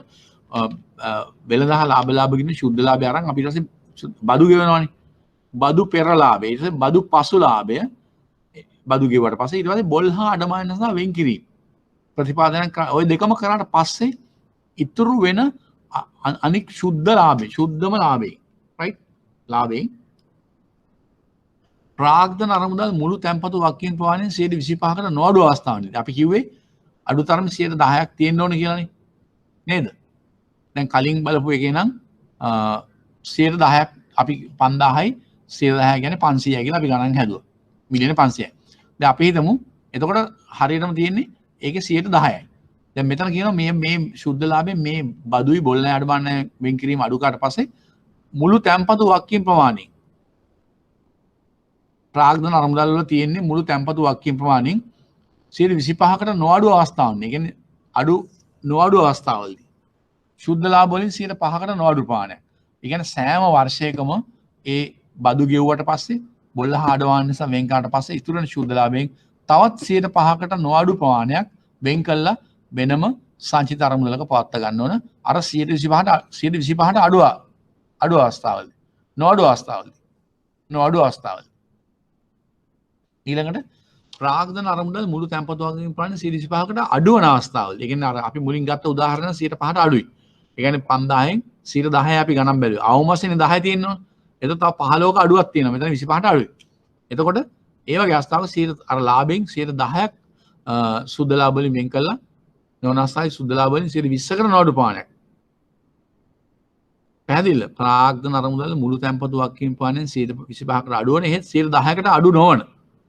ඒ කියන්නේ 10ට වැඩි 25ට අඩු අතර අවස්ථාවලදී සුද්ධ ලාභ වලින් 20%කට නොඅඩු ප්‍රමාණයක් වෙන් කළා සංචිත අරමුදලක තියෙනවා. ඒ වගේම ප්‍රාග්ධන අරමුදල් මුළු තැන්පතු වගකීම් ප්‍රමාණයෙන් 10%කට අඩු වන අවස්ථාව මුලින් කිව්ව අවස්ථාව 10% අවම. ඊටත් අඩු වන අවස්ථාවේදී සුද්ධ ලාභ වලින් 50%කට නොඅඩු ප්‍රමාණයක් වෙන් කළා ප්‍රාග්ධන අරමුදල් වෙනුවෙන් පාවිච්චි කරන සංචිත අරමුදලට බැර කරන්න අවශ්‍යයි. මේක ක්ලියර්ද? මේක ලොකු අමාරුවක් නැහැ. මේක පැහැදිලි. ඔක නිවිහනිල්ල බලනකොට තේරෙනවා මේක. මේක ක්ලියර් නේද? මේ කියන එක ක්ලියර් නේද? Okay. Dinesh, right, okay. Right, okay. ප්‍රබෝධ හරි හරි. එතකොට බැර කරන්න ඕන. බලමු ඊට පස්සේ. මෙම විධානයේ ප්‍රාග්ධන අරමුදල් යන්නේ අර්ථකථනය. දැන් මේකේ මේ ඉන්ටර්ප්‍රිටේෂන් එක. මොනවද ප්‍රාග්ධන අරමුදල් කියලා කියන්නේ? අර්ථකථන 88 අංක 76 දරන මුදල් සමාගම පරණ පනත. යටතේ 46 වෙනි ගන්තියේ අර්ථයම වන්නේ. ඒක කියනවා ප්‍රාග්ධන අරමුදල් කියන්නේ මොනවද කියලා ඉන්ටර්ප්‍රිටේෂන් එකක් තියෙනවා.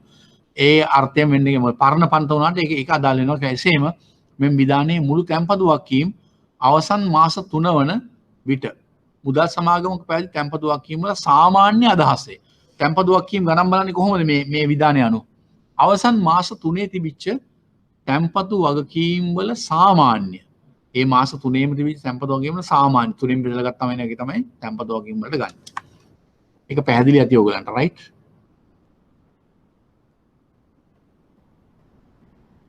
ක්ලියර් නේද? ඔය ටික තමයි අපි ඔතනින් කතා කරන්නේ right?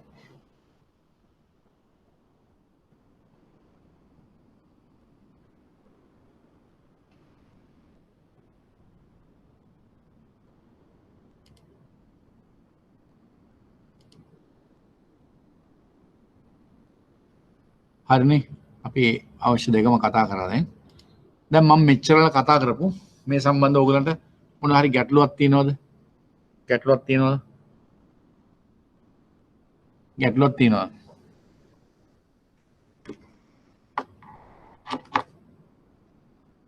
any issues any comments මොනවද තියෙනවද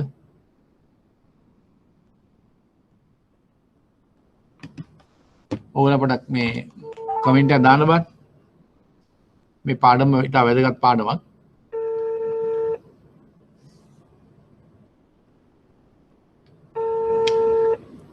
මොන හරි ගැටලුවක් තියෙනවද මේ මෙච්චර වෙලා කතා කරමු මේ අද පාඩම් දෙක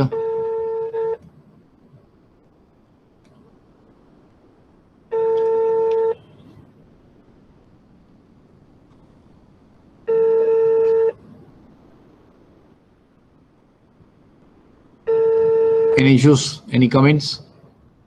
No issues. No issue at all.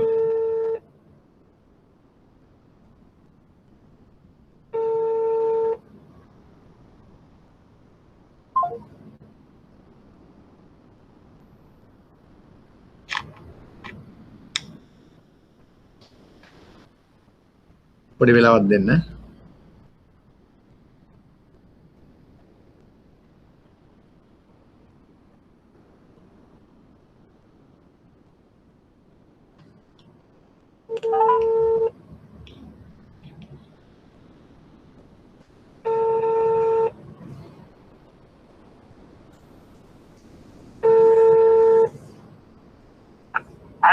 අනේ කාලිංග පොඩ ළමයෙකුට පොඩ එන්න කියලා මේ මගේ ලෙසන්ස් දෙක ඉවරයි.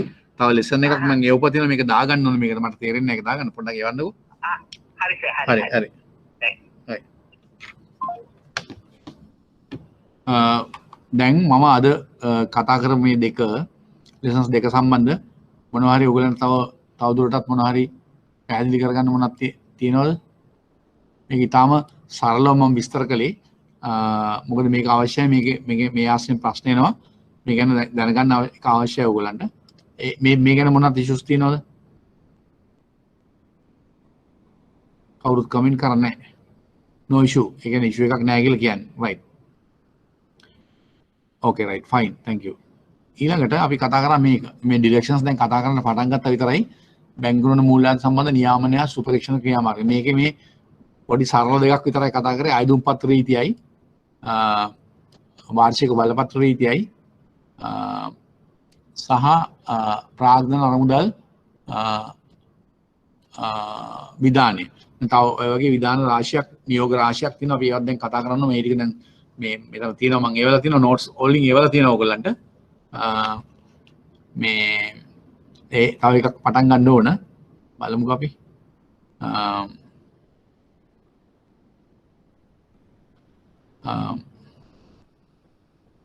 එතකම් මම ඔයගොල්ලෝ දැන් ඔයගොල්ලන්ට මතකද මම දැන් මේ පස්සේ ජොයින් වෙච්ච අයත් ඉන්න නිසා මම මේ කතා කරත් කියන්නේ මම පාඩම් පටන් ගත්ත මුල්ම දවස්වල කිව්වා ඔයගොල්ලන්ට විශේෂයෙන් මේ විෂය කතා කරත් ඒ වගේම වෙනත් විෂයන් කතා කරත් ඔයගොල්ලන්ට මේ විශේෂයෙන්ම මේ දැනගන්න ඕන මූලික සිද්ධාන්තයන් කියවා මූල්‍ය අතරමැදිකරණය මූල්‍ය අන්තර්ගතභාවය මූල්‍ය සාක්ෂරතාවය ආදී කතනරවයක් කිව්වා ඒ ගැන මූලික වශයෙන් ඔයගොල්ලෝ දැනුමක් ඇති ඒ නිසා මම හිතන්නේ ඒ ගැන මතක ඇති පාඩම වලට මුලින් ඉඳලා සහභාගී වෙච්ච අයට රයිට් එතකොට දැන් අපි ඔයගොල්ලන් අතේ තියෙන තව ඩිරෙක්ෂන්ස් වගේ කියවපුවා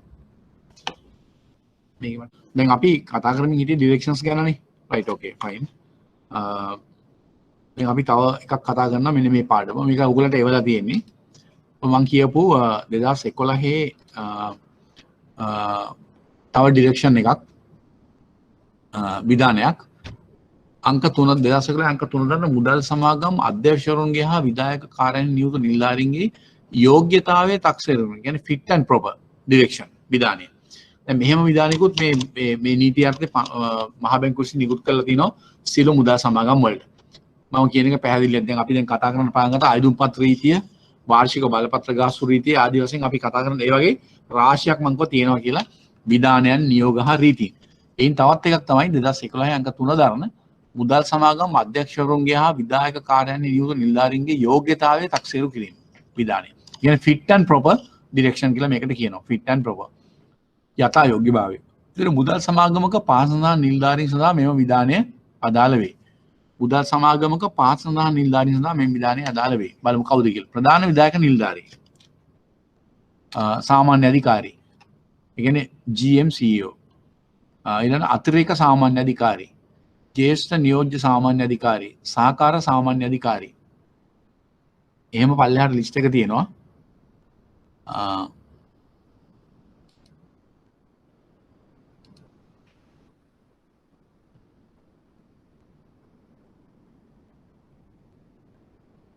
පහළට ලිස්ට් එක තියෙනවා ඔයගලන්ට බලන්න පුළුවන්.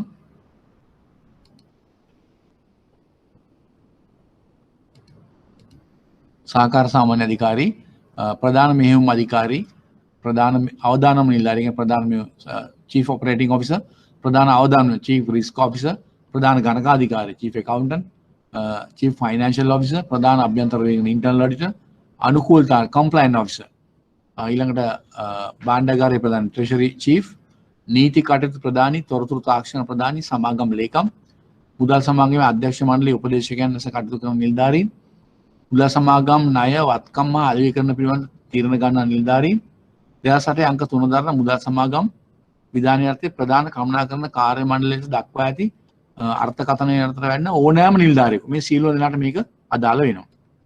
හරිද? මේක වෙන්නේ ලියාපදිංචි මුදල් සමාගම් වල ව්‍යාපාර කටයුතු පවත්වාගෙන යාමේදී මුදල් සමාගම්හි අධ්‍යක්ෂකවරුන්ගේ සහ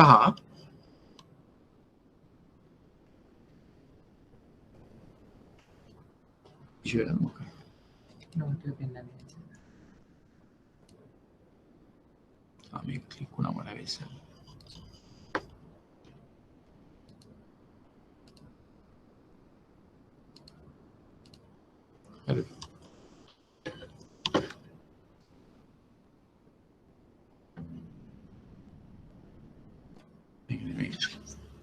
හරි මම දැන් කතා කරමින් ඉන්න එක නෝට් එක දැන් පේනවා ඔයගලන්ට මෙන්න මේක 2011 අංක 3 දරන මුදල් සමාගම් අධ්‍යක්ෂකවරුන්ගේ හා විධායක කාර්යාලය නියුතු නිලධාරීන්ගේ යෝග්‍යතාවයේ තක්සේරු fit and proper මේක දැන් ස්ක්‍රීන් එකේ පේනවා නෝට් එක මේ නෝට් එක තමයි කතා කරන්නේ හරිද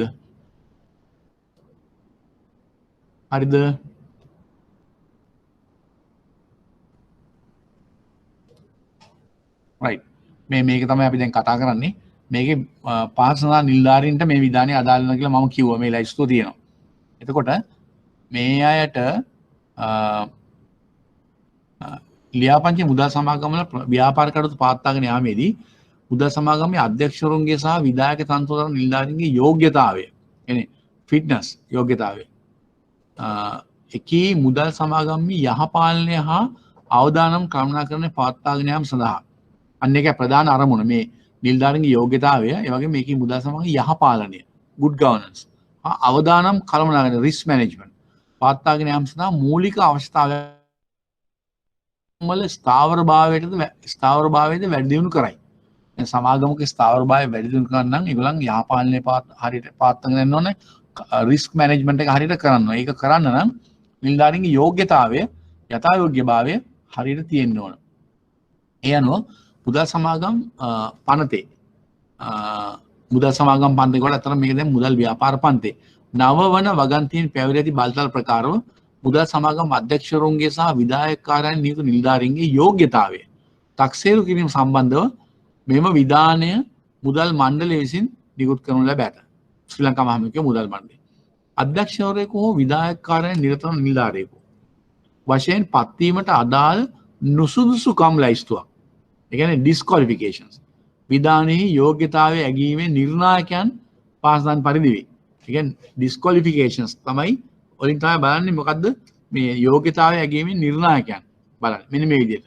ඒක බලන්න වෙනවා පාසලන් විදිහට දාලා තියෙනවා. මොකද්ද? යම් පුද්ගලයෙකුගේ යෝග්‍යතාවය ඇගීමේදී again මේ DSN BFI කියන්නේ Director Supervision of Non-Banking Financial Institution. ඒ කියන්නේ අධ්‍යක්ෂ බැංකු නොවන මූල්‍යායතන අධීක්ෂණ අධ්‍යක්ෂ. එතකොට ඒක අපි කෙටියෙන් හැම වෙලේම කියන්නේ DSN BFI. මේ නෝට් එකේ දිගට කියන්න වෙලා යන නිසා සහ ඔයගලන්ට පහසුවෙන් අවබෝධ කරගන්න හැම වෙලේම DSN BFI කියන්නේ අධ්‍යක්ෂ බැංකු නොවන මූල්‍යායතන අධීක්ෂණ කියන එක මතක තියාගන්න අවශ්‍යයි. එයා විසින් එම පුද්ගලයා අධ්‍යාපනික සුදුසුකම් හෝ වෘත්ති සුදුසුකම් හෝ බැංකු කටයුතු මූල්‍ය ව්‍යාපාර හෝ පරිපාලන හෝ ඊට අදාළ වෙනත් ඕනෑම අංශයකින් ක්‍රියාකාරී පළපුරුද්දක් ලදායකු වේද. ඔන්න එක සුදුසුකමක් වෙන්න ඕනේ මේක. ඒ පුද්ගලයා අධ්‍යාපන ඒ වගේ වෘත්තීය සුදුසුකම් බැංකු කටයුතු මූල්‍ය ව්‍යාපාර හෝ පරිපාලන හෝ ඊට අදාළ වෙනත් ඕනෑම අංශයකින් ක්‍රියාකාරී පුද්ගලෙක් පළපුරුද්දක් ලදායෙක් වෙන්න ඕන එක. හරිද? ඊළඟට එම පුද්ගලයා ශ්‍රී ලංකාවේ හෝ විදේශයක පොලිසියක් යම් පාලන හෝ අධීක්ෂණ අධිකාරියක් වෘත්තීය වේදීන්ගේ සංගමයක් නීතියක් මගින් පිළිනොන ලද යම් විමර්ශන කොමිෂන් සභාවක් විනිශ්චය සභාවක් හෝ වෙනත් මණ්ඩලයක් මගින් යම් වංචාවක් රැවටීමක් වංක ක්‍රියාවක් හෝ වෙනත් සාපරාධී ක්‍රියාවක් පිළිබඳ සිදු කරන ලබන විමර්ශනයකට හෝ විභාග කිරීමකට භාජනය වී නොමැති වේද. ඒක එහෙම එකට සම්බන්ධ නොවී තියෙන්න අවශ්‍යයි. දෙවෙනි කතන්දරය. තුන්වෙනි එක එම පුද්ගලයා වංචාවක් රැවටීමක් වංක ක්‍රියාවක් හෝ අනිසි හැසිරීමක් හෝ ඕනෑම නීතියක් හෝ ඒ යටතේ නියුත් කරන ලද්දා වූ නීති රෙගුලාසි විධාන හෝ නිර්ණයන්ට අනුකූල නොවීමක යන ක්‍රියාවක් සම්බන්ධයෙන් ශ්‍රී ලංකාවේ හෝ විදේශයක නීති මගින් පිහිටවන ලද අධිකාරියකින් වෘත්තීය වේදීන්ගේ සංගමයකින් විමර්ශන කොමිෂන් සභාවකින් විනිශ්චය සභාවකින් හෝ වෙනත් මණ්ඩලයකින් වරදකරුවෙකු හෝ එකී ක්‍රියාවකට සම්බන්ධ පාර්ශවයක් ලෙස හඳුනාගත නොමැති වේද. අන්න එහෙම සම්බන්ධ නොවී තියෙන්නත් අවශ්‍යයි. ඊළඟට එම පුද්ගලයා වංචාවක් රැවටීමක් වංක ක්‍රියාවක් හෝ එහා සමාන සාපරාධී ක්‍රියාවක් සම්බන්ධ වරදකට ශ්‍රී ලංකාවේ හෝ විදේශයක අධිකරණයකින් වරදකරු කර නොමැත්තේද. ඊළඟට එම පුද්ගලයා ශ්‍රී ලංකාවේදී හෝ විදේශයකදී බුන්වත් ඒ කියන්නේ බංකොලොත් භාවයට ප්‍රකාශ කර නොමැත්තේද නීත්‍යානුකූලව අධිකරණයකින්. එම පුද්ගලයා ශ්‍රී ලංකාවේදී හෝ විදේශයකදී අධිකරණයකින් දෙන ලද නියෝගයක් හෝ ආඥාවක් ක්‍රියාත්මක කිරීම හෝ ණයක් ආපසු ගෙවීමකින් පැහැර නොමැත්තේද. එහෙම වෙන්නත් බෑ. එම පුද්ගලයා ශ්‍රී ලංකාවේදී හෝ විදේශයකදී අධිකරණයක් මගින් සිහිවිකල් වූ පුද්ගලයෙකු ලෙසින් ප්‍රකාශයට පත් වී නොමැත්තේද.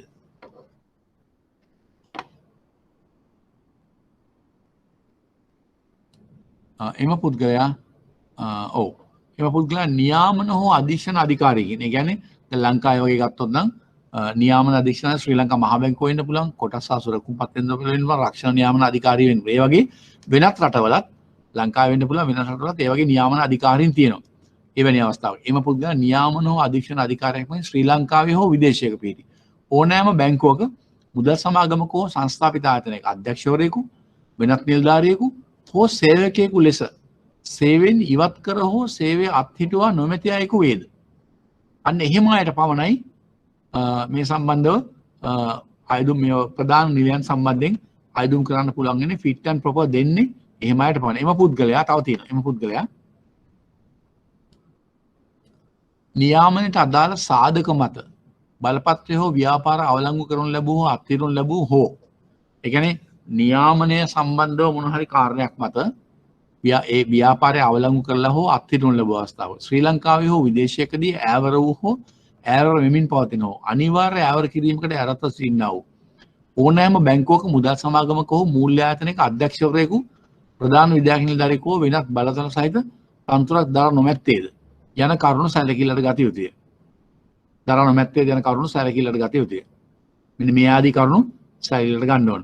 මේවා කිසියම් දෙයක් එකක් හරි මේ සම්බන්ධව වෙලා තියෙනවා නම් ඔහුට යථා යෝග්‍යතාවය ලබා දිය නොහැකි. ඒ අනුව මෙන්න මෙවැනි තත්ත්වයන්ට මේ ඩිස්කොලිෆිකේෂන් වලට නෙවෙන පුද්ගලෙක් වෙන්න ඕන අර වගේ අධ්‍යක්ෂ මණ්ඩලයට හෝ ප්‍රධාන තනතුරු වලට පත් වෙන්න. එහෙම අය තමයි පත් කරන්න නිර්දේශ කළා ෆිට් ඇන්ඩ් ප්‍රොපර් යථා යෝග්‍යතාවය ගන්න මහා බැංකුවට යවන්න වෙන්නේ. මීට අමතරව 2008 අංක 3 දරන මුදල් සමාගම සඳහා වන යහපාලන සඳහා වන විධානයේ දැන් කෝපරේට් ගවර්නන්ස් ඩිරෙක්ෂන් එකක් තියෙනවා. අපි ඒක වෙනම ඔයගලන්ට කතා කරනවා තාම යුවේ නැහැ ඒක. ඉදිරි කාලේ කතා කරනවා කෝපරේට් ගවර්නන්ස් ඩිරෙක්ෂන් එකේ විධානයේ 5 වන වගන්තිය අඩංගු නිර්ණායකද අදාළ වෙනවා. ඒ කියන්නේ ඒකේ වෙනම නිර්ණායක වගයක් තියෙනවා. ඒවා අපි වෙනම කතා කරනවා. ඒක සාකච්ඡා කරලා ඒකට බලන්න පුළුවන් මොනවද ඒවා කියලා. අන්න ඒවා අදාළ වෙන්න ඕන. ඒසනන් යෝග්‍යතාවය හා උචිත බව ඇගීමේදී අනුගමන කළ යුතු ක්‍රමවේදයන් පහක් දැක්වේ. ඒකෙදි කොහොමද ක්‍රියා කරන්න ඕන කියලා මේ විදිහට දක්වලා තියෙනවා. සමාගමක පත් කිරීම සඳහා තෝරාගනු ලැබූ අධ්‍යක්ෂවරුන්ගේ හෝ නිලධාරීන්ගේ දිවුරුම් ප්‍රකාශයක් හා ප්‍රකාශනයන් ලබාගෙන. ඒ කියන්නේ ඒගොල්ලන්ගෙන් එක්කෙනෙක්ගේ හෝ වැඩි ගානකින් ඒ අදාළ දිවුරුම් ප්‍රකාශය ලබා ගන්න ඕන. ඔවුන්ගේ. ඒක DSNBFI කියන්නේ අධ්‍යක්ෂ බැංකු නොවන මූල්‍යායතන අධීක්ෂණ වෙත ඉදිරිපත් කරන්න ඕන දිවුරුම් ප්‍රකාශය.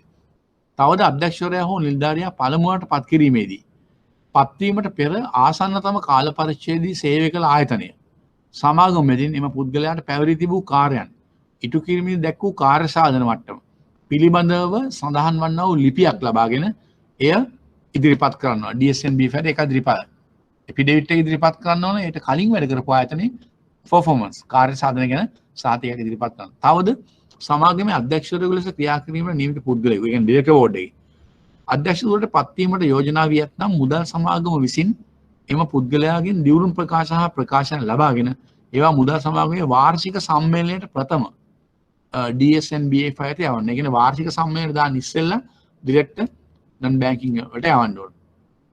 ඊට පස්සේ DSNBFI විසින් ඉහත කරුණු සැලකිල්ලටගෙන අධ්‍යක්ෂවරයෙකුට හෝ නිලධාරියෙකුට ලෙස නව පත්වීම හෝ නැවත පත්වීම අනුමත කිරීම හෝ ප්‍රතික්ෂේප කිරීම සිදු කරනු ලැබේ. මෙහිදී අනුමත කිරීම හෝ ප්‍රතික්ෂේප කිරීමේ තීරණය ඊට සාධක වූ හේතු මුදල් සමාගමට දැන්විය යුතු අතර එය අදාළ මුදල් සමාගමේ අධ්‍යක්ෂවරයා හෝ නිලධාරියාට දැනුම් දීම හා ක්‍රියාත්මක කිරීම මුදල් සමාගමේ වගකීම වේ. ඒ විදිහට ඔන්න ක්‍රියාමාර්ග ගන්න ඕන. ඊට පස්සේ සෑම මුදල් සමාගමක්ම ඒ අධ්‍යක්ෂවරයෙකු හෝ නිලධාරියෙකු එම තනතුරට නුසුසු බව හෝ යෝග්‍ය නොවන බව හැඟෙන සැක සහිත කරුණක් හෝ සොයා ගැනීමක් වේ නම් එය හඳුනාගත් දින සිට දින 14ක් ඇතුළත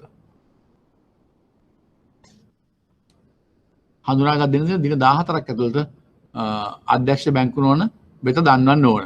පවතින තත්ත්වයන් යටතේ යම් අධ්‍යක්ෂවරයෙකු නිලධාරියෙකු විසින් ලබා දෙන ලද දිවුරුම් ප්‍රකාශවල හෝ ප්‍රකාශනයේ තොරතුරු වෙනස්කමකට අවලංගු වීමකට අදාළ නොවීමකට භාජනය වුවහොත් හෝ ව්‍යාජ වුවහොත් ඒ බව අදාළ ඒ තොරතුරු සම්බන්ධව DSNBFI දැනුම් දෙන්න අවශ්‍යයි. ඉහතින් සඳහන් කළ පරිදි DSNBFI විසින් ප්‍රතික්ෂේප වූ හෝ තීරණය කිරීමට ලක්ව අගතියකට පත්ව සිටින පුද්ගලයෙකුට මුදල් සමාගම් විසින් එකී තීරණය දැනුම් දීමෙන් දින 14ක් ඇතුළත හේතු සහිතව ලිඛිත අභියාචනයක් මුදල් මණ්ඩලය විසින් DSNBFI ගේ තොරතුරු හා අගතියට පත් පාර්ශ්වයේ තොරතුරු සැලකිල්ලටගෙන DSNBFI ගේ ප්‍රතික්ෂේප කිරීමේ තීරණය තහවුරු කිරීම හෝ නිෂ්ප්‍රභා කිරීම කරන්න බෑ. කියන්නේ මේ කිසියම් අගතියට පත් පාර්ශ්වයකට මෙහෙම ෆිට් ඇන්ඩ් ප්‍රොපර් සම්බන්ධව නැවත බැංකු නොවන මූල්‍යායතන අධීක්ෂකවරයාට ඉදිරිපත් කරනවා. ඒක ඔහු මුදල් මණ්ඩලයට අභ්‍යාචනය මුදල් මණ්ඩලය විසින් නැවත සලකා බලලා DSNBFI දැනුම් දෙන්න පුළුවන්. ඒක තහවුරු කරනවා නැත්නම් ප්‍රතික්ෂේප කරනවාද කියලා දැනුම් දෙන්න පුළුවන්. ඔය විදිහට තමයි මේ යථා යෝග්‍යභාවය සම්බන්ධ ක්‍රියාවලිය සිදු වෙන්නේ. මම පැහැදිලි කරා පියවරෙන් පියවර ඒ සම්බන්ධව මෙන්න මේ නිලධාරීන්ට අදාළ වෙනවා. මේ අයගෙන් දිවුරුම් ප්‍රකාශ ගන්න ඕන. මේ අයගෙන් අවශ්‍ය සුදුසුකම් සම්බන්ධව අවශ්‍ය විස්තර ගන්න ඕන. කලින් වැඩ කරා යන performance ගන්න ඕන. ඒව අරගෙන අධ්‍යක්ෂවරයා ඉදිරිපත් කරන්න ඕන. අධ්‍යක්ෂවරයා විසින් යථා යෝග්‍යභාවය තීරණය කරන්න ඕන. එහෙම අගතියටපත් වෙන පාර්ශවයකට නැවත අපීල් කරන්න පුළුවන්. අපීල් කරාට පස්සේ මුදල් මණ්ඩලයට පුළුවන් ඒ සම්බන්ධව කිසියම් තීරණයක් ගන්න ඇහුවේ ඒක ස්ථිර කරනවද නැද්ද කියලා. එතකොට දැන් අපි ඒ පාඩම කතා කරා. ඒක ක්ලියර්ද කියන්න මට? ඔක බොහොම සරලයි. ඒ ටික ක්ලියර්ද? ක්ලියර්ද? රෙස්පොන්ස් කරන්න. ඒක ක්ලියර්ද? මාව ඇහෙනවද ඔයගලන්ට? මාව ඇහෙනවද? ක්ලියර්. ඕකේ ෆයින්. රයිට් ඕකේ. අපි යනවා තව විධානයකට. දැන් අපි 2005 අංකය දාන මූල්‍ය සමාගම් තැන්පතු විධානය. ඩිපොසිට් ඩිරෙක්ෂන් එක. මේ වගේ නොයෙක් විධානයන් නියෝග පනවල තියෙනවා. මේ වයින් හැමදාම ඕගලන්ට ප්‍රශ්නයක් එනවා. ඕගලන් විභාගේ ප්‍රශ්න පත්‍ර හැමදාම මේ විධානයන් අංශයෙන් විධාන ආශ්‍රයෙන් ප්‍රශ්නයක් හැමදාම එනවා. ඒ නිසා අපි ප්‍රශ්න සාකච්ඡා කරනකොට බලන්න පුළුවන් අපිට. ඒ නිසා මේක නිතාම සාවධානයෙන් අවධාරණය කරගන්න මේ හරි ඉතාම වැදගත්. හැමතැනම වැදගත්. මේ විශේෂයෙන් වැදගත් වෙනවා. 2005 අංක 1 දරන මූල්‍ය සමාගම් තැන්පත් මේකත් අර තරුව දාලා තිබුණා. ඔයගොල්ලෝ දන්නවා 2011 අලුත් පන්ත තියෙන. නමුත් පරණ පන්ත යටතේ පනවපු විධානය. නමුත් ඒක වළංගු භාවයක් තියෙනවා. මොකද අදටත් ඒක ක්‍රියාත්මක වෙනවා. මේ විධානය ඔය තියෙන 88 අංක 74 දරන ඒකෙන් ක්‍රියාත්මක වෙන සීලුම සමාගම් වලට අදාළයි කියලා තියෙන මේක පැහැදිලි ඇති මං හිතන්නේ. දැන් බලංගු වෙන්නේ 2011 අංක 42 දරන මුදල් ව්‍යාපාර පනත. නමුත් පරණ පනතේ 88 අංක 74 දරන මුදල් සමාගම් පනත යටතේ පනවපය. නමුත් තවමත් මේ විධානය වළංගු වෙනවා. ඒක තමයි ඔතනින් අදහස් කරන්නේ. ඒක තමයි තරුවක් දාලා තියෙන්නේ. ඒක මම කලින් කිව්වා ඒක. බලමු. මුදල් සමාගමක් විසින් ඉල්ලූ විට ගෙවිය යුතු වන කිසිම තැන්පතුවක් හෝ බාරගත් දින සිට මාසකට අඩු කාලයකදී ගෙවිය යුතු වන හෝ බාරගත් දින සිට මාස 60කට වැඩි කාලයකදී ගෙවිය යුතු වන කිසිම කාලීන තැන්පතුවක් බාර නොගත යුතු අතර. ඒ කියන්නේ කාලීන තැන්පතු නම් මාසයකට අඩු වෙන්න බෑ, මාස 60කට වැඩි වෙන්න බෑ. ඒ වගේම සාමාන්‍ය තැන්පතුවක් බාරගත්තම ඒවා. එතකොට මුදල් සමාගමක් විසින් බාරගත් කිසිදු කාලීන තැන්පතුවක් අලුත් කරන ලද දිනේ සිට මාසකට නොඅඩු කාලයක් හෝ මාස 60කට වැඩි කාලයක් තුළ ගෙවිය යුතු වන්නේ නම් මිස අලුත් කිරීම නොකළ වේ. ඒ කියන්නේ අර ඒ සීමාව තුළ ඉඳගෙන අලුත් කරන්නත් ඕන. කෙසේ වෙතත් මේ විධානයේද 2001 අංක 5 දරන මුදල් සමාගම් පොලි විධානය. ඒක වෙනම තියෙනවා. ඒක අපි ඉස්සරහට කතා කරනවා. මේ කතා කරන තැන්පතු විධානය. ඒ තැන්පතු විධානය සම්බන්ධ වෙනවා පොලි විධානය සමග. ඒක අපි ඉස්සරහට කතා කරනවා. 2005 අංක 3 දරන මුදල් සමාගම් ද්‍රව්‍යශීලවත්කම් විධානය. ඒ කියන්නේ ලික්විඩ් ඇසෙට් ඩිරෙක්ෂන්. ඒකක් තියෙනවා ඉස්සරහට අපිට කතා කරන්න. 2001 අංක 1 දරන මුදල් සමාගම් ප්‍රචාරක දැන්වීම් රීතියේද. ඒ වගේම තව තියෙනවා ප්‍රචාරක දැන්වීම් රීතිය කියලා එකක්. ඒකත් අපි වෙනම කතා කරනවා. විධි විධානන්ට යටත්ව මුදල් සමාගමකට ඉතිරි කිරීම තැන්පතු බාර ගන්න පුළුවන්. ඒ කියන්නේ අර විධානයන්ගේ තාලා තියෙන කොන්දේසි තියෙනවා. ඒවටත් යටත්ව මේ විධානය යටතේ තැන්පත් බාර ගන්න පුළුවන්. තැන්පතු විධානය කියන්නේ ඒකයි. ඒ කියන්නේ සාමාන්‍ය තැන්පතු නම් බාර ගන්න පුළුවන්. කාලීන තැන්පතු නම් මාසයකට අඩු වෙන්න බෑ, මාස 60කට වැඩි වෙන්න බෑ. ඊට අමතරව මේ කියලා අනික් විධානයන් තුන 2005 අංක 3, 2001 අංක 1 සහ ඒ රීතිය හා 2001 අංක 5 දරන අනික් විධානයන්ගේ කොන්දේසි වලට යටත්ව ඉතිරි කිරීමේ තැන්පතු බාර ගන්න පුළුවන්. ඒකයි කියන්නේ. ඒතර සෑම මුදල් සමාගමක්ම සෑම තැන්පතු කරුවෙකුටම ඒ කියන්නේ ඩිපොසිටර් තමා වෙත ලැබුණු එක් කාලීන තැන්පතු සඳහා වෙනම සහතික නිකුත් කරන්න ඕන. කාලීන තැන්පතු වල නම් කාලීන තැන්පතුෙන් තැන්පතුට වෙනම සහතිකයක් නිකුත් කරන්න ඕනේ. ඒ කියන්නේ ඩිපොසිට් සර්ටිෆිකේට් එකක් නිකුත් කරන්න ඕන. සාමාන්‍ය තැන්පතු නම් ඉතිරි කිරීම තැන්පතු නම් පාස් පොතක පවත්වාගෙන යන්නේ. එතකොට මේ පාස් පොතේ තැන්පත් කිරීම ආපසු ගැනීම සඳහන් වෙනවා. නමුත් කාලීන තැන්පතුකට එහෙම බෑ. සෑම කාලීන තැන්පතුවක් සඳහාම වෙනම සහතික නිකුත් කරන්න ඕන. සර්ටිෆිකේට්ස්. එක දවසක ලක්ෂ 5ක් තැන්පත් කරොත් ඒකට වෙනම සහතිකයක්. තව දවසක 50000ක් තැන්පත් කරොත් කාලීන තැන්පතු ඒකට වෙනම සහතිකයක්. ඒ ආදි වශයෙන් වෙන සහතික නිකුත් කරනවා. එසේ නිකුත් කරන ලද සහතිකයක් සියලුම කාර්යයන් සඳහා සමාගම විසින් කිසියම් නිශ්චිත මුදල් ප්‍රමාණයක් බාර ගනු ලැබූ බවට දෙන ලද කුවිතාංශයක් ලෙස සැලකිය. ඒක රිසිට් එකක් විදිහට පාවිච්චි කරනවා මුදල් සමාගම විසින් මුදල් බාරගත්ත බවට. එසේම කාලීන තැන්පතුවක් අලුත් කිරීමේදී නිවේදනයක්ද අදාළ තැන්පතුකරුවන් නිකුත් කරන්න. අලුත් කරනකොටත් නිවේදනයක් නිකුත් කරන්න අවශ්‍යයි. එම සෑම සහතිකයක්ම හෝ අලුත් කිරීමේ නිවේදනයක්ම තැන්පතු බාර ගැනීම, තැන්පතු අලුත් කිරීම ඊට අදාළ කුවිතාංශ නිකුත් කිරීම, අලුත් කිරීමේ නිවේදන නිකුත් කිරීම යන කාර්යයන් සඳහා මුදල් සමාගමේ අධ්‍යක්ෂ මණ්ඩලය විසින් බලය පවරා ඇති නිලධාරීන් දෙදෙනෙකු විසින් අත්සන් කරන්න ඕන. ඒ සෑම ලියවිල්ලකටම සහතික පත්‍රයකට, අලුත් කිරීමේ නිවේදනයකට නැත්නම් අලුත් කිරීමේ නිවේදනයක් නැවත යවනකොට මුලින්ම ඒ සම්බන්ධ යවන ලියවිල්ලකට දෙදෙනෙක් අත්සන් කරන්න ඕන. එහි පාස් සඳහන් තොරතුරු පැහැදිලිව දක්වා තියෙන්න ඕන. ඒ කියන්නේ සර්ටිෆිකේට් එක නම් ඒ අලුත් කිරීමේ නිවේදනයක නම් මෙන්න මේ කාරණා පැහැදිලිව තියෙන්න ඕන. දෙන්නෙක් බලල පාරුපු දෙන්නෙක් අත්සන් කරන්න ඊට අමතරව මෙන්න මේ දේවල් තියෙනවා. මොනවද? මුදල් සමාගමේ ලියාපදිංචි නම හා ලිපිනය. මුදල් සමාගමේ ලියාපදිංචි නම හා ලිපිනය. තැන්පතුව අලුත් කිරීමේ දිනය. ඒ කියන්නේ රිනිවල් ඩේට් එක. මැචුරිටි ඩේට් එක. අලුත් කිරීමේ දිනය. තැන්පත්කරුගේ නම, ජාතික හැඳුනුම්පත් අංකය හෝ ගමන් බලපත්‍ර අංකය සහ තැන්පත්කරුගේ ලිපිනය. දැන් මේ කරුණු ටික ඉතා වැදගත්. සමහර විභාගවල ඕගලෙන් අහලා තිබ්බා කාලීන තැන්පතු, ස්ථාවර තැන්පතු සහතිකයක අනිවාර්යෙන් ඇතුළත් යුතු කරුණු පහක් පැහැදිලි කරන්න. ඒතර මේ තමයි කරුණු. එහෙම ප්‍රශ්න අතරින් අතර අහලා තියෙනවා ඕගොල්ලන් විභාගේ.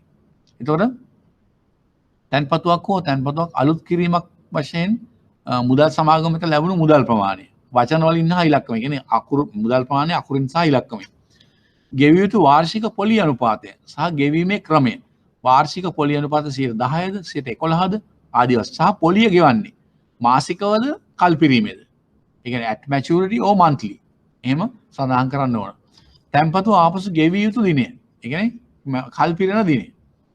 කුයිතාංශය අලුත් කිරීමේ නිවේදනයේ අත්සන් කරන නිලධාරියාගේ නම. ඒකේ නම තියෙන්න ඕන. සහතිකයේ අණු අංකය. තැන්පතුවට අදාළ ගිණුම් අංකය. මෙන්න මේ විස්තර සියලුම දේවල් මේ වගේ ඒ කඩදාසි වල ඒ ලියකියලා අනිවාර්යෙන් අතුලත් වෙන්න අවශ්‍යයි. ඊළඟට සෑම මුදල් සමාගමක් විසින්ම එක් කාලීන තැන්පතු සම්බන්ධයෙන් පාසඳහන් කරුණු අඩංගු වාර්තාවක් පවත්වාගෙන යා යුතුය. ඒ කියන්නේ සෑම මුදල් සමාගමම මෙන්න මේ ඒගොල්ලන්ගේ කාලීන තැන්පතු ටයිම් ඩිපොසිට්ස් සම්බන්ධයෙන් පාසඳහන් කරුණු අඩංගු වාර්තාවක් පවත්වාගෙන මොනවාද? ගිණුම් අංකය. එක් තැන්පත්කරුගේ නම, ජාතික හැඳුනුම්පත් අංකය, ඔහු ගමන් බලපත්‍ර අංකය සහ තැන්පත්කරුගේ ලිපිනය. එම තැන්පතුවේ මුළු මුදල. තැන්පතුවේ දිනය අලුත් එමෙතන අලුත් කරන ලද දිනය. එක් තැන්පතුවේ කාලය සහ කල්පිරන දිනය. මාස 3ද, මාස 6ද, මාස 12ද සහ ඒ වගේම කල්පිරන දිනය. පොලි අනුපාතිකය හා පොලි ගෙවන ක්‍රමය. මාසිකවද කල්පිරනු පසුද. තැන්පතුවේ උපචිත පොලිය. ගෙවන්න තියෙන පොලියක් තියෙනවා. එක් ආපසු ගෙවීමේ කාල දිනය හා ගෙවූ මුදල. එක් ආපසු ගෙවීම් කළ දිනය හා ගෙවූ මුදල. මුල් මුදල හෝ පොලිය. නිකුත් කළ සහතිකයේ අණු අංකය. ඔන්න විස්තර ඇතුළත් වෙනම රිජිස්ටර් එකක් පවත්වාගෙන යනවා. සෑම මුදල් සමාගමක්ම ඉතිරි කිරීමේ තැන්පතු බාර ගැනීමේදී. ඒ කියන්නේ අර කාලීන තැන්පතු මේ ඉතිරි කිරීමේ. තැන්පතු බාර ගැනීමේදී ඉතිරි කිරීමේ ගිණුම් සඳහා බලපෑම් ලබන කොන්දේසි අඩංගු භාෂා තුනෙන්ම කළ ලියවිල්ලක්. කියන්නේ සිංහල, ද්‍රවිඩ සහ ඉංග්‍රීසි භාෂා ත්‍රිත්වයෙන් ලියවිලක් සහ ඒ බඳු ගිණුමකට අදාළ ගනුදෙනු වාර්තා කිරීම සඳහා පාස් සඳහන් කරුණු ඇතුළත් ඉතිරි කිරීමේ ගිණුම් පාස් පොතක් හෝ අධ්‍යක්ෂකවරයාට පිළිගත හැකි එවැනි වෙනත් ලියවිල්ලක් සෑම තැන්පතු කරුවෙකු වෙතම නිකුත් කරන්න ඕන. ඔයගොල්ලෝ දන්නවා සාමාන්‍ය ඕනම බැංකුවක ඕනම මුදල් සමාගමක ගිණුමක් සාමාන්‍ය ගිණුමක් විවෘත කරාම ඉතිරි කිරීමේ ගිණුමක් පාස් පොතක් ලබා දෙනවා. ඒ පාස් පොත ගැන තමයි ඔය තියෙන්නේ. ඒක භාෂා ත්‍රිත්වයෙන්ම තොරතුරු තියෙන්න ඕන. මුදල් සමාගමේ ලියාපදිංචි නම හා ලිපිනය. එතකොට ශාඛාවේ නම. ඒකේ තියෙන්න ඕන තොරතුරු. හොඳේ. ඒක තමයි ඔය කියන්නේ. ශාඛාවේ නම. ගිණුම් හිමියාගේ නම, උපන් දිනය, ජාතික හැඳුනුම්පත් අංකය සහ ලිපිනය. ගිණුම් අංකය. සෑම මුදල් සමාගමක්ම එක් ඉතිරි කිරීමේ ගිණුමක් සම්බන්ධයෙන් පාසඳහන් කරුණු අඩංගු වාර්තාවක් පවත්වාගෙන යා යුතුයි. ඒත් අර වගේම ගිණුම් හිමියාගේ නම, උපන් දිනය, ජාතික හැඳුනුම්පත් අංකය සහ ලිපිනය, ගිණුම් අංකය. ඒ වගේම ඉතිරි කිරීමේ ගිණුමේ සෑම හරහා බැර සටහනක්ම දිනය, අදාළ මුදල සහ විස්තරය, ඕනෑම දෙන ලද අවස්ථාවක ගෙවීමට තිබෙන ශේෂය. දැන් සාමාන්‍ය ඉතිරි කිරීම පොතක් නම් ඔයගොල්ලෝ දන්නවා බැංකුවට ගිහලා අප්ඩේට් කරගන්න පුළුවන්. ඒක ඕන්ලාග දැන් අප්ඩේට් කරලා දෙනවා ඔන්ලයින් නිසා සිස්ටම් එකකින් අප්ඩේට් කරන්න පුළුවන්. ඒ විස්තර ඇතුළත දෙන්න ඕන. සෑම මුදල් සමාගම සෑම මුදල් වර්ෂයක් අවසානයේදී මාස 3ක් ඇතුළත, ඒ කියන්නේ මුදල් වර්ෂයක් අවසාන වෙලා මාස 3ක් ඇතුළත අදාළ මුදල් වර්ෂයේ අවසාන දිනට කල්පිරුණු පසු නොගෙවා තිබූ හෝ අලුත් නොකරනු ලැබූ සෑම කාලීන තැන්පතුවක් පිළිබඳව පාසදාන විස්තර ඇතුළත් වාර්තාවක් අධ්‍යක්ෂකවරයාට ඉදිරිපත් කරන්න ඕන. ඒ කියන්නේ කාලීන තැන්පත් සමනේ. ඒ තැන්පත්කරුගේ නම ලිපිනේ. ඒ කියන්නේ මැචුවර් වෙන්න නියමිතව තිබිලා මැචුවර් වෙන වෙච්ච කල්පිරන. කල්පිරලා නමුත් අලුත් නොකර. තැන්පත්කරුගේ නම හා ලිපින, තැන්පතු මුදල, උපචිත පොලිය, තැන්පත්කරුගේ හෝ ඔහුගේ ඇයගේ නීත්‍යානුකූල නියෝජිතයාගෙන් අදාළ තැන්පතු සම්බන්ධයෙන් කුමන හෝ ලියවිල්ලක් ලැබුණු අවසාන දිනේ තැන්පත්කරුට ගෙවිය යුතු තිබෙන මුදල්, තැන්පත් මුදල හා උපජිත පොලිය ආපසු ගෙවීම පිණිස මුදල් සමාගම විසින් ගන්නා ලද හෝ ගැනීමට යෝජිත පියවර. මොනවාද එහෙම රෙස්පොන්ස් එකක් නැත්නම් ඒ සම්බන්ධ ආපසු ගෙවීමට ගත්ත ක්‍රියාමාර්ග. එයා ඉන්න තැනක් හොයලා බැලුවා. එයා ලංකාව පදිංචි හැර ගිහිල්ලා නැත්නම් මිය ගිහිල්ලාද? නැත්නම් එයාගේ කවුරුත් නැද්ද? එයා මොන හරි වෙන අන්තරට භාජනය වෙලාද? ඒ මොන හරි උත්සාහයන් ගත්තා නම් ඒ පිළිබඳ විස්තර යවන්න ඕන. සෑම මුදල් සමාගමක්ම අදාළ මුදල් වර්ෂයේ අවසන් දිනට අවුරුදු 5ක් හෝ ඊට වැඩි කාලයක් තුල මුදල් තැන්පත් කිරීමක් හෝ ආපසු ගැනීමක් සිදු කර නැති සෑම ඉතිරි කිරීමේ ගිණුමක් සම්බන්ධයෙන්ම එකී මුදල් වර්ෂයේ අවසන් වී මාස 3ක් ඇතුළත අධ්‍යක්ෂවරයා වෙත අධ්‍යක්ෂවරයා වෙත පාසනාන් විස්තර ඇතුළත් වාර්තාවක් ඉදිරිපත් කරනවා. ඒ කියන්නේ මේ ඉන්ඇක්ටිව් accounts ගැන, ඇක්ටිව් නැති accounts ගැන.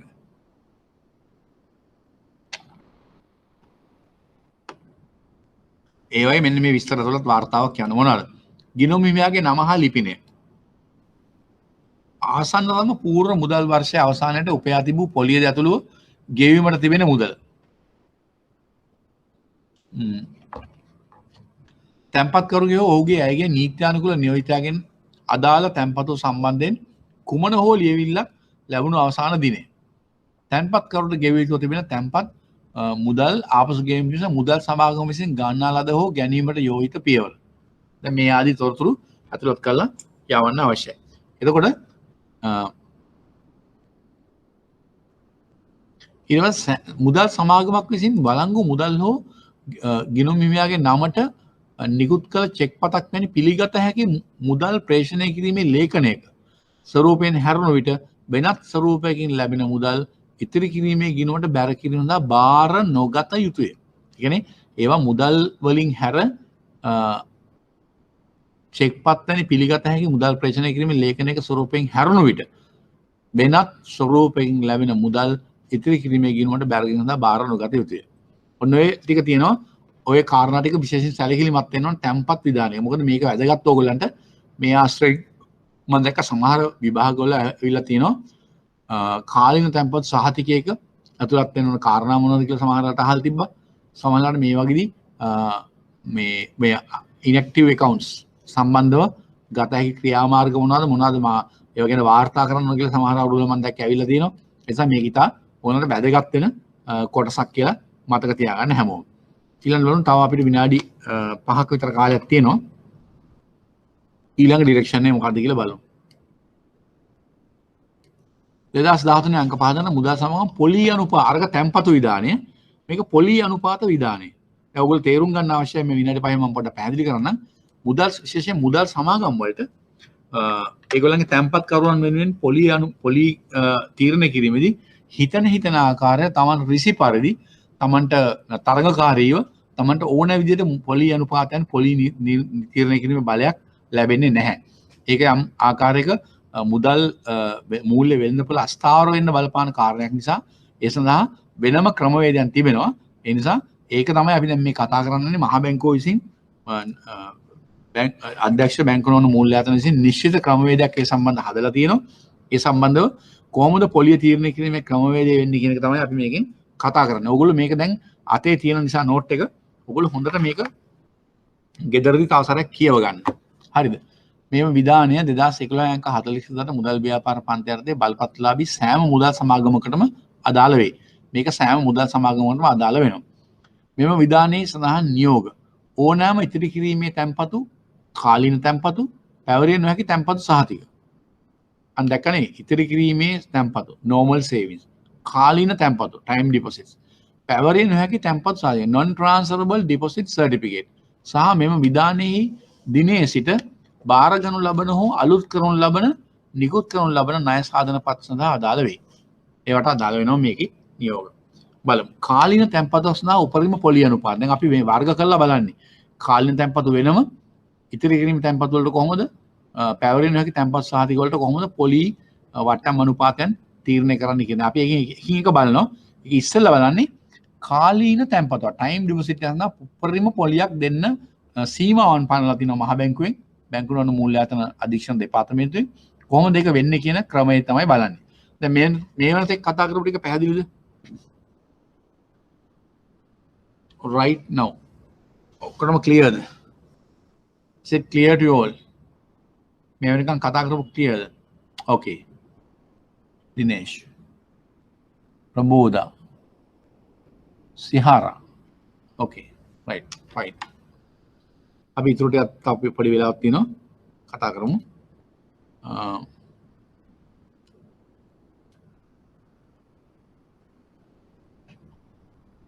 sorry මේක තමයි අපි කතා කරමින් ඉන්නේ එතකොට කාලීන තැන්පතු සඳහා උපරිම පොලි අනුපාතයන් කොහොමද පොලිය තීරණය කරන්න කියලා බලමු පොඩි වෙලාවක් තියෙනවා අපිට තමයි කාලීන තැන්පතුවක් සඳහා මුදල් සමාගමක් විසින් ගෙවිය හැකි වාර්ෂික පොලි අනුපාතය පාසලන් උපරිම පොලි අනුපාත සීමාව නොඉක්ම විය යුතුය බලමු කොහොමද කියලා එන්නේ දැන් මෙතන මේ ටේබල් එකක් තියෙන්නේ දැන් ඔයගොල්ලෝ මේ ටේබල් එක පේනවා මේක අපි කොටස් දෙකකට ප්‍රධාන වශයෙන් තියෙනවා යටින් කොටස් තුනක් තියෙනවා ඔයගොල්ලන්ගේ වම් අත පැත්තේ තියෙන එක දැන් ඔයගොල්ලෝ ස්ක්‍රීන් එක දිහා බලද්දී වම් අත පැත්තෙන් පේනවා කාලීන තැන්පතුව කල්පිරීමේ කාලය දැන් අපි දන්නවා මුදල් සමාගමකට කාලීන තැන්පතු බාර ගන්න පුළුවන් මාසකට වැඩි වෙන්න පුළුවන් ඒ වගේම මාස 60කට අඩු වෙන්න පුළුවන්. ඒතකොට මේක කඩලා තිනවා කාල පරාසයන් 3කට. වසරක් හෝ ඊට අඩු. ඒ කියන්නේ මාස 12ක් හෝ ඊට අඩු. මාසයකට මාස 3කට 4කට ආදී වශයෙන් ඒ කාලෙට ගන්න තැන්පතු. කාලීන තැන්පතු. ඊළඟ වසරකට වැඩි වසර 3කට අඩු. ඒ කියන්නේ මාස 12ට වැඩි මාස 36ට අඩු අනිත් කාල පරාසය. අන්තිම කාල පරාසය වසර 3ට වැඩි වසර 5ට අඩු. ඒ කියන්නේ මාස 36ට වැඩි මාස 60ට අඩු. ඔන්න ඔය කාල පරාසයන් 3ට අදාළව තමයි වෙන වෙනම පොලි ගණන් බැලීම උපරිම පොලි අනුපාතයන් තීරණය කිරීමේ ක්‍රමවේදය හදලා තියෙනවා. මේ තුනට අදාළව දැන් දකුණු අත පැත්තේ උපරිම පොලි අනුපාත සීමාව කියන යටතේ කොටු දෙකක් තියෙනවා. මැද තියෙනවා වෙනම කොටසක්. ඒකේ දාලා තියෙනවා අධ්‍යක්ෂකවරයා විසින් මුදල් සමාගම් වෙත දැනුම් දෙනු ලබන තැන්පතු බාර ගැනීමට පෙර කාර්තුවේදී නිකුත් කරන ලද දින 364ක භාණ්ඩාගාර බිල්පත්. දැන් ඔයගොල්ලෝ දන්නවා භාණ්ඩාගාර බිල්පත් ගැන අපි කලින් පාඩමේ කතා කරා. කියන්නේ treasury bills.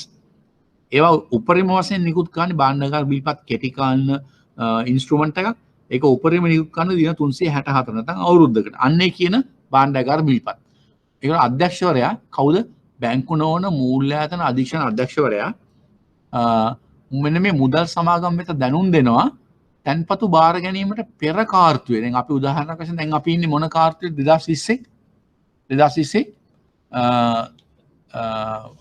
පළවෙනි කාර්තුව මාර්තු වෙනකම් දෙවන කාර්තුව අප්‍රේල් මැයි ජූනි දැන් අපි ජූලි දැන් ඉන්නේ තුන්වෙනි කාර්තුව දැන් මේ අපි දැන් ඉන්නම් 2020 තුන්වෙනි ජූලි අගෝස්තු සැප්තැම්බර් ඔක්තෝබර් නොවැම්බර් දෙසැම්බර් අවසාන කාර්තුව අපි දැන් තුන්වෙනි කාර්තුවේ ඉන්නේ එතකොට දැන් මේ කියන විදිහට ගත්තොත් ඊට පෙර කාර්තුව ඒ කියන්නේ මේ අප්‍රේල් මැයි ජූනි කියන කාර්තුවේ නිකුත් කරන ලද දින 364ක භාණ්ඩාගාර බිල්පත් සඳහා බර තබන ලද සාමාන්‍ය ඵලදායිතා අගය ඒ කියන්නේ yield rate, average yield rate, weighted average yield rate. ඉංග්‍රීසියෙන් කියනකොට weighted average බර තබන ලද සාමාන්‍ය ඵලදායිතාවගේ weighted average yield rate. ඒ කියන්නේ කොහොමද ඊට කලින් කාර්තුවේ. දැන් මේ කාර්තුවේ නිකුත් කරන තැන්පතුවක් සඳහා පොලිය තීරණය කිරීමට පදනම් කරගන්නේ ඊට පෙර කාර්තුවේ නිකුත් කරන ලද භාණ්ඩාගාර බිල්පත් සඳහා බර තබන ලද සාමාන්‍ය ඵලදායිතාවගේ ඇවරේජ් yield rate එක අරගන්නවා. ඒක තමයි බේස් එක. මැද කැලේ තියෙන. මේ බේස් එක පදනම් කරන් අන්න අර කියන වසරක් හෝ ඊට අඩු කාලයක් සඳහා නම් අර පැත්ත දකුණු පැත්තේ කොටුවේ තියෙනවා ප්‍රතිශතාංක දෙකක් එකතු කිරීමෙන් ලැබෙන අගය. ඒ කියන්නේ ඔන්න ඔය සාමාන්‍ය ඵලදායිතාවගේ බැංකු නොවන මූල්‍යායතන අධ්‍යක්ෂකවරයා විසින් දැනුම් දෙනවා මුදල් සමාගම් වල උදාහරණයක් අපි ගමු 7යි කියලා. average weighted yield rate එක 7යි. එහෙම 7 නම් තව 2ක් එකතු කරලා 9 හැටියට වසරක් හෝ ඊට අඩු ස්ථාවර තැන්පත් සඳහා මුදල් සමාගමකට දෙන්න පුළුවන් උපරිම පොලි අනුපාතය 9 බවට පත් වෙනවා. පැහැදිලිද? පැහැදිලි. ඊළඟට වසරකට වැඩි වසර 3කට අඩු නම් අර පදනම අරගෙන මැද තියෙන මේ බේස් එකම අරගෙන ප්‍රතිශතාංක 2.5ක් එකතු කිරීමෙන් ලැබෙන අගය. ඒ කියන්නේ 7යි 2.5 කියන්නේ 9.5යි. ඒ කියන්නේ වසරකට හෝ ඊට වැඩි නම් ඊළඟට වසර 3කට වැඩි වසර 5කට අඩු නම් අර ආගේටම weighted average yield rate එකට ප්‍රතිශතාංක 3ක් අපි කිව්වේ 7යි කියන 10%ක් වශයෙන් දෙන්න පුළුවන් උපරිම පොලි අනුපාතයක් එවැනි තැන්පත් සඳහා. ওই විදිහට තමයි පොලි ගන්න කරන්නේ කාලීන තැන්පතු සඳහා. දැන් අපේ කාලේ ඉවර නිසා ඔයගොල්ලෝ දැන් මේ පැහැදිලි කිරීම තේරුණාද? ක්ලියර්? පැහැදිලි? ඕකේ. දිනේෂ් right. ක්ලියර්. දිනේෂ් ඔයාලට ක්ලියර් right. අනිත් අය මේ පොලි අනුපාතයන් තීරණය කිරීමේ ක්‍රමය. තව ඉස්සරහට කතා කරන දෙනවා. ගෙදරදී ඔයගොල්ලෝ කියව ගන්න. next week අපි මෙතන ඉඳලා continue කරමු. okay clear right. Samir right okay. Binoshi. Proboshin right okay fine. දැන් අපි ඔය ඉතින් continue කරන්න අපි next week කියව ගන්න අපි next week continue කරමු right. Thank you.